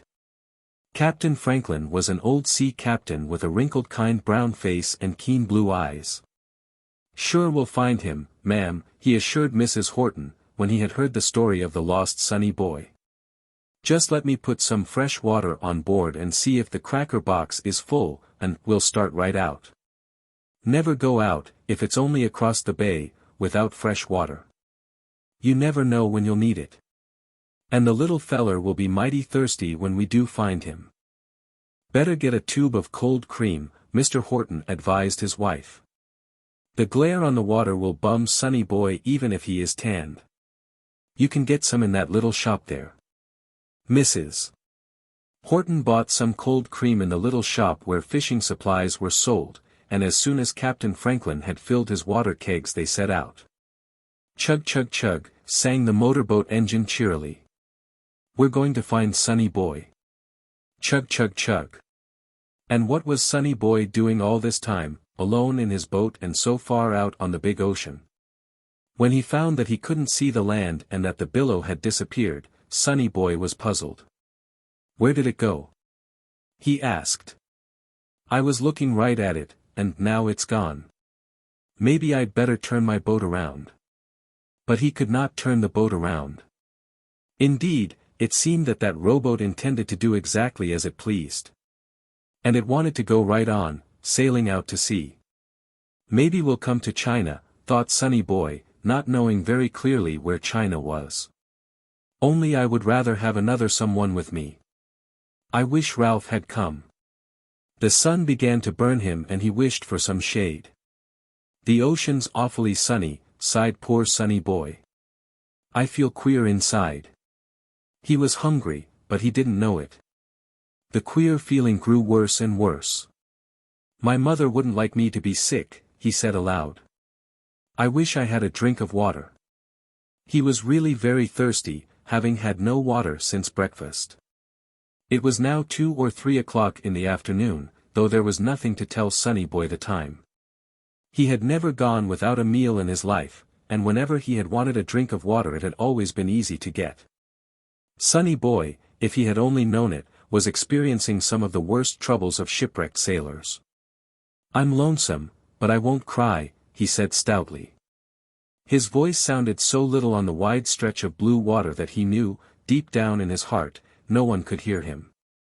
But he stood up in the boat. Luckily it was a flat-bottomed rowboat or it might have tipped and spilled him out and that would have been a serious matter, and shouted as loud as he could. He shouted until he was tired, and then, realizing that he was a very little boy alone on a very big ocean, brave little Sonny boy did give up and cried. And some grown men, in his place, would have cried, too. Curled down in the bottom of the boat, he rested his head on one of the seats and tried to shut out the hot sunlight. I wish, he murmured drowsily, I had a drink of water. I wish Mother was here. I wish I had my boat to show Daddy. Then, still making more wishes, Sonny boy fell asleep. Chapter 15. A happy ending. The cheerful chug-chug of Captain Franklin's motorboat, on its way to find Sonny boy, was something of a comfort to Sonny's anxious mother. He can hear it while we're afar off, she said to Mr. Horton, and perhaps he will stand up and wave. How dreadful it must be, Harry, for sailors to be adrift on this great ocean for days at a time. Yes indeed, nodded Mr. Horton, but Sonny boy, you know, isn't going to be adrift even one day. What's the matter? The noise of the engine stopped and the rocket began to drift. Engine trouble, explained the captain briefly. I'll have to ask you to move a bit while I get those tools under the seat. Poor Mrs. Horton looked as if she would like to cry. It was hard, when she felt that every minute they were delayed Sonny's boat might be going farther and farther out to sea. Don't worry, ma'am, said the kind captain, who knew perfectly well that she was uneasy and fretting. I know what the trouble is, and I'll have her going in a minute. If I were you, I'd eat a bite, or take a drink of milk. I've a fresh bottle in that locker there. You don't want to get played out before we come up with the little chap. Mrs. Horton drank a glass of milk, but she could not eat. And presently, chug chug, chug chug, sounded merrily again. Now we'll make up lost seconds, said Captain Franklin sturdily. There's a boat, cried Mrs. Horton suddenly. It's one of the fishing fleet, replied the captain, who knew practically every boat in the harbor. One of the men has likely rowed out with bait for a party that wants to stay out all night. But I'll hail him. He stood up, and, putting his hands to his mouth, roared, not "ship ahoy," as they do in books, and as Mrs. Horton secretly expected him to, but "Hey, you." Tired and anxious as she was, Sonny's mother had to laugh. Seen anything of a stray rowboat this afternoon? The captain was calling. White boat, broad green stripe, one of Joe Grimes. Haven't passed it, have you? The solitary man in the other boat stood up and bellowed something in reply that neither Mr. nor Mrs. Horton could understand.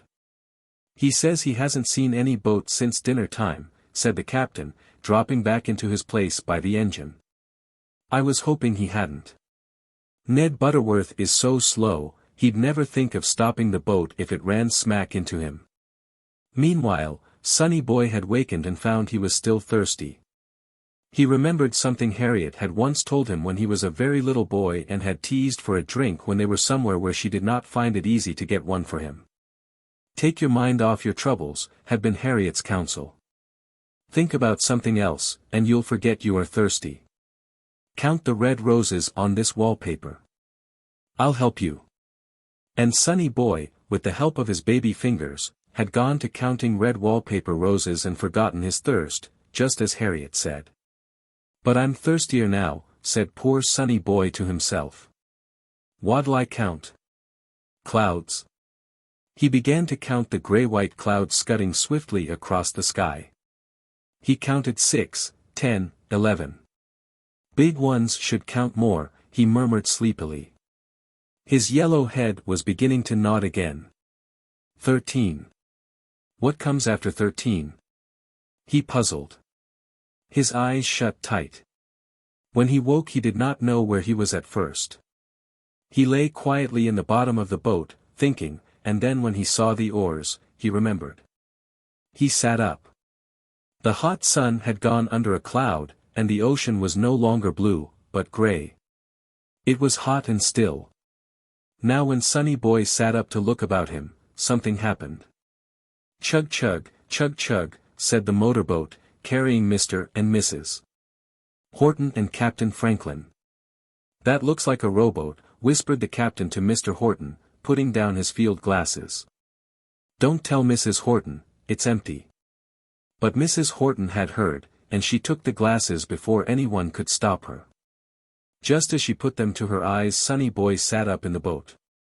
He's in it, cried Mrs. Horton joyfully.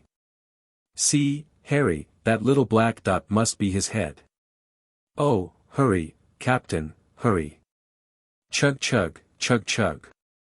Gurgled the swift little motorboat, fairly leaping through the water. I'll do my best. Chug chug. And it wasn't very long before Sonny Boy heard the noise of the engine and he stood up to look. There was a boat coming straight toward him. Sit still, called Mr. Horton. Don't jump about, Sonny Boy. We'll be right there. The motorboat scraped alongside, and Sonny was lifted over and placed on his mother's lap. My precious, she whispered, kissing him. Oh, my dear little boy, to think I have you in my arms.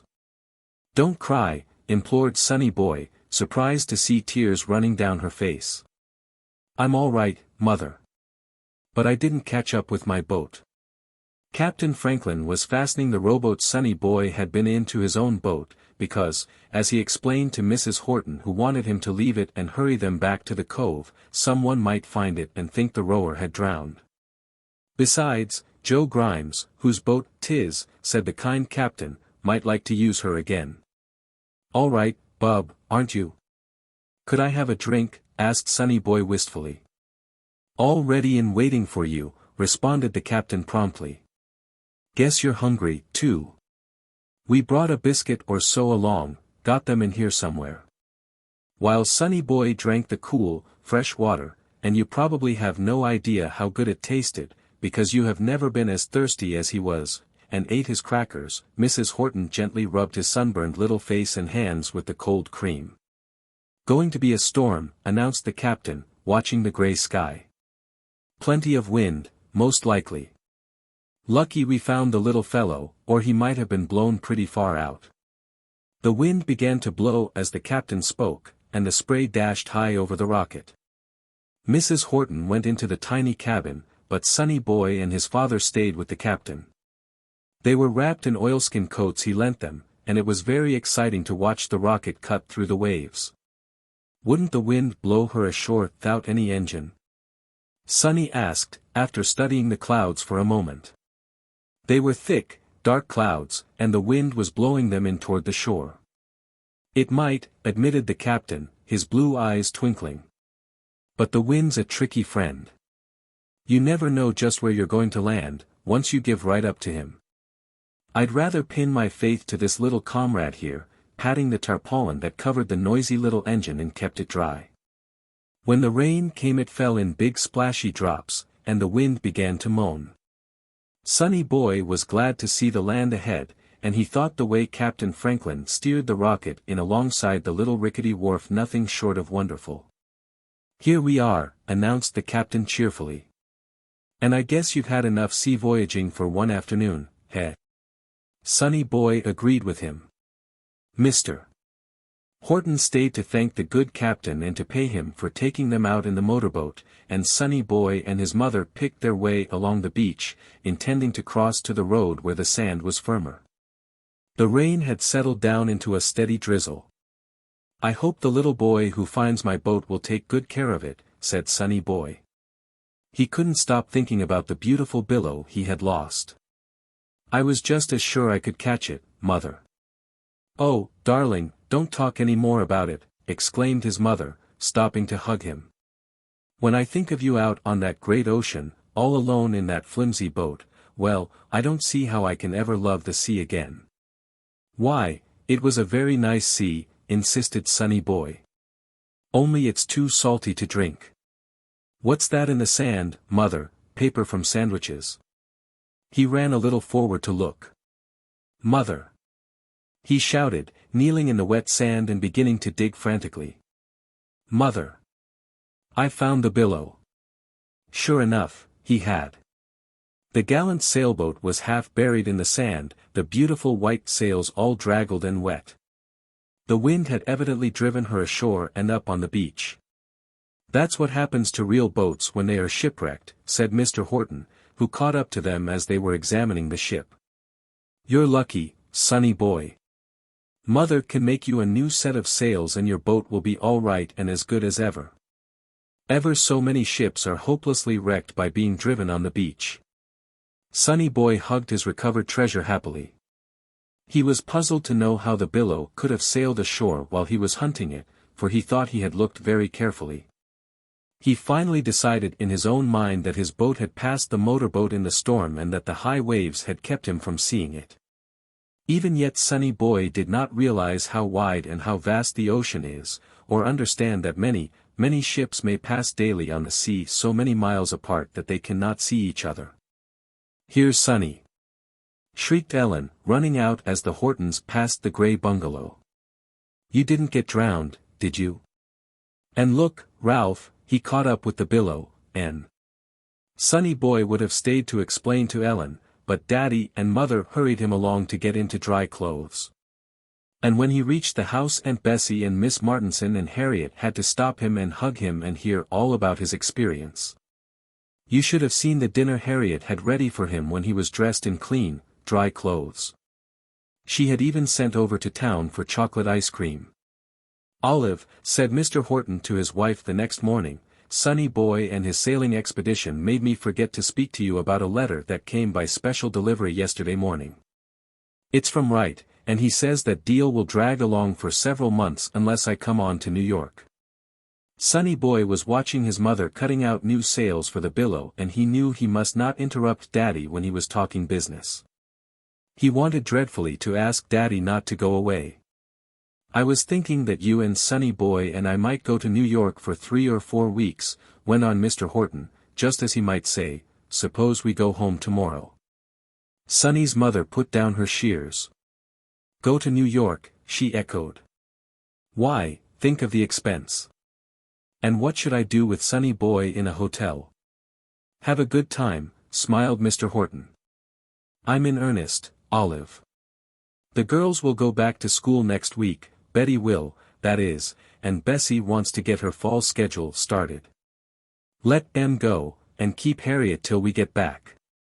You'd like to see New York, wouldn't you, Sonny Boy?" Sonny Boy nodded. He was too amazed to speak. "But you'll have a great deal on your mind," argued Mrs. Horton. "Shan't we be in the way? And I wanted to send Sonny Boy to the kindergarten this fall." "Plenty of time after we get back," announced Mr. Horton, tousling Sonny's hair playfully. "I think I'll need my wife and son to help me put through this big contract. I'll find some time to play around with you, too. But mostly I'm afraid you will have to keep each other company." Sonny Boy took his boat under his arm without waiting for the new sails, and went out to find Ellen and Ralph. "When are you going?" demanded Ralph, as soon as he heard that Sonny Boy was going to New York. "My cousin lives there." "Going week after next," said Sonny Boy. "I wish you were going too." "Goodness, we have to go to school," declared Ellen importantly. "My mother says education just mustn't be any neglected." Sonny Boy was troubled. "I'm going to kindergarten when we come back," he explained hesitatingly. "Oh, traveling's good for you," admitted Ellen, who was a fair little person in spite of her condescending ways at times. "My mother says you can learn a lot by travelling in different places." So Sonny Boy felt better, for of course he didn't want to go through life without education. No one does. Ellen and Ralph and Sonny Boy had only a few more days to play together at Nestle Cove. Then they separated, Ellen and Ralph to go home to the small town where they lived and go to school, and Sonny Boy and his mother and father to get ready for the trip to New York. The end. Sonny Boy in the Big City. Chapter 1. The Parade. "Fall in," said Sonny Boy sharply. The army, 6 small boys distributed comfortably over the front steps, scrambled to obey.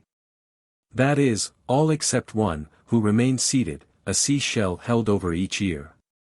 "I said, fall in," repeated Sonny Boy patiently, as a general should speak. "I heard you the first time," admitted the small soldier.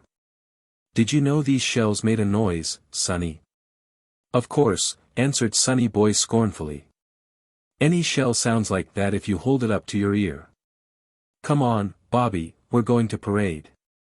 But Private Robert Henderson, it seemed, didn't feel like parading just that minute. "Let's take this stuff out to the sandbox," he suggested. "We can make a real beach, with shells and everything." "Gee, you must have had fun at the seashore." "Did," said Sonny Boy briefly. He was exasperated. As general of his army he tried not to be cross, but Bobby was famous for always spoiling other people's plans. He never by any chance wanted to do what the other boys wanted to do. "You can play with the sandbox after we parade," announced Sonny Boy now. "Come on, Bobby." Bobby remained obstinately absorbed in the shells. "Let me." Down the steps tumbled a pink gingham frock and a fluff of yellow bobbed hair that proved to be 4-year-old Ruth Baker. She lived next door to Sonny Boy, and her brother, Nelson, was already marking time with the waiting army. "Let me march, Sonny Boy," Ruth begged. "I can mark time, and everything." Sonny Boy decided swiftly. "All right," he assented. "I don't think much of girls in an army, but I suppose it's better than being one short. Get in next to David." Ruth's feelings were not easily hurt, and she didn't mind if her enlistment was not accepted with enthusiasm as long as she was accepted. She slipped happily into line back of David Spellman, a freckle-faced boy with smiling dark eyes. Forward, march!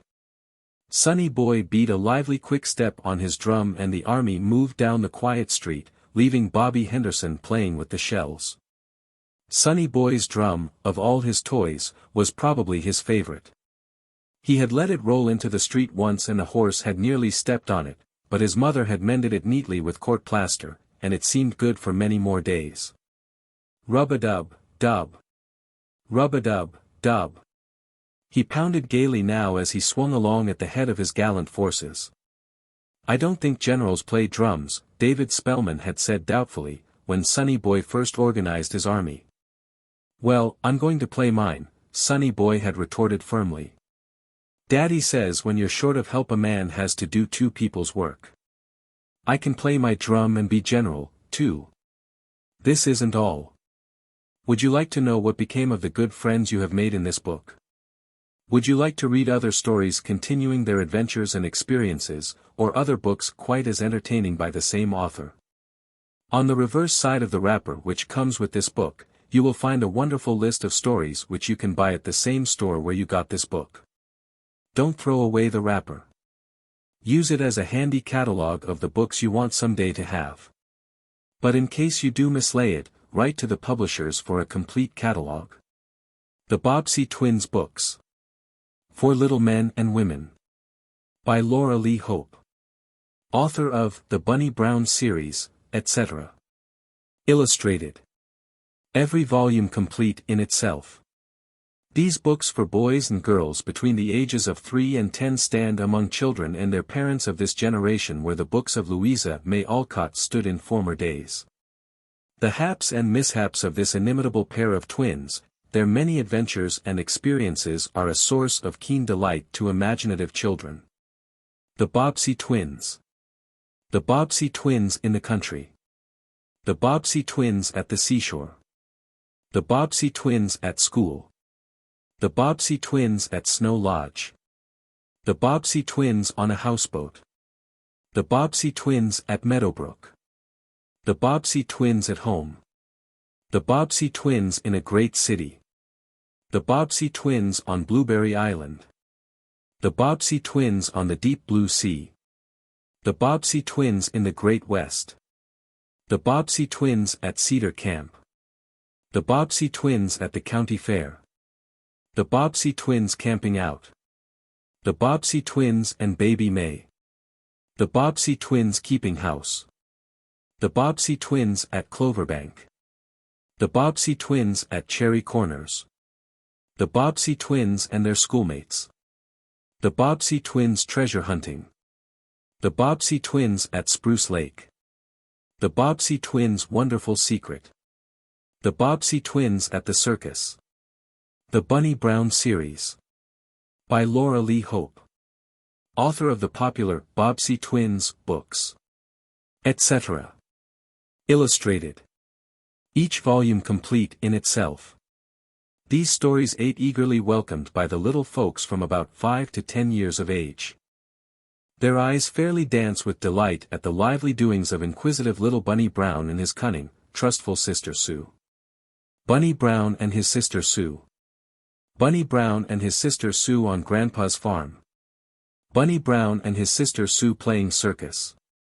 Bunny Brown and his sister Sue at Camp Rest a While. Bunny Brown and his sister Sue at Aunt Lou's city home. Bunny Brown and his sister Sue in the big woods. Bunny Brown and his sister Sue on an auto tour. Bunny Brown and his sister Sue and their Shetland pony. Bunny Brown and his sister Sue giving a show. Bunny Brown and his sister Sue at Christmas Tree Cove. Bunny Brown and his sister Sue in the sunny south. Bunny Brown and his sister Sue keeping store. Bunny Brown and his sister Sue and their trick dog. Bunny Brown and his sister Sue at a sugar camp. Bunny Brown and his sister Sue on the rolling ocean. Bunny Brown and his sister Sue on Jack Frost Island. Bunny Brown and his sister Sue at Shore Acres. Bunny Brown and his sister Sue at Berry Hill. Bunny Brown and his sister Sue at Skytop. Bunny Brown and his sister Sue at the Summer Carnival. Six Little Bunkers series. By Laura Lee Hope. Author of the Bobbsey Twins books. The Bunny Brown series, the Blythe Girls books, etc. Durably bound. Illustrated. Uniform style of binding. Every volume complete in itself. Delightful stories for little boys and girls which sprung into immediate popularity. To know the Six Little Bunkers is to take them at once to your heart, they are so intensely human, so full of fun. Each story has a little plot of its own, one that can be easily followed, and all are written in Miss Hope's most entertaining manner. Clean, wholesome volumes which ought to be on the bookshelf of every child in the land. Six Little Bunkers at Grandma Bell's. Six Little Bunkers at Aunt Joe's. Six Little Bunkers at Cousin Tom's. Six Little Bunkers at Grandpa Ford's. Six Little Bunkers at Uncle Fred's. Six Little Bunkers at Captain Ben's. Six Little Bunkers at Cowboy Jack's. Six Little Bunkers at Mammy June's. Six Little Bunkers at Farmer Joel's. Six Little Bunkers at Miller Ned's. Six Little Bunkers at Indian John's. Six Little Bunkers at Happy Jim's. Six Little Bunkers at Skipper Bob's. Six Little Bunkers at Lighthouse. Nell's. The Honey Bunch Books. By Helen Louise Thorndike. Individual colored wrappers and text illustrations drawn by Walter S. Rogers. Honey Bunch is a dainty, thoughtful little girl, and to know her is to take her to your heart at once. Little girls everywhere will want to discover what interesting experiences she is having wherever she goes. Honey Bunch, just a little girl. Honey Bunch, her first visit to the city. Honey Bunch, her first days on the farm. Honey Bunch, her first visit to the seashore. Honey Bunch, her first little garden. Honey Bunch, her first days in camp. Honey Bunch, her first auto tour. Honey Bunch, her first trip on the ocean. Honey Bunch, her first trip west. Honey Bunch, her first summer on an island. Honey Bunch, her first trip to the Great Lakes. Honey Bunch, her first trip in an airplane. Honey Bunch, her first visit to the zoo. Carolyn Wells Books. Attractively bound. Illustrated. Colored wrappers. The Patty Books.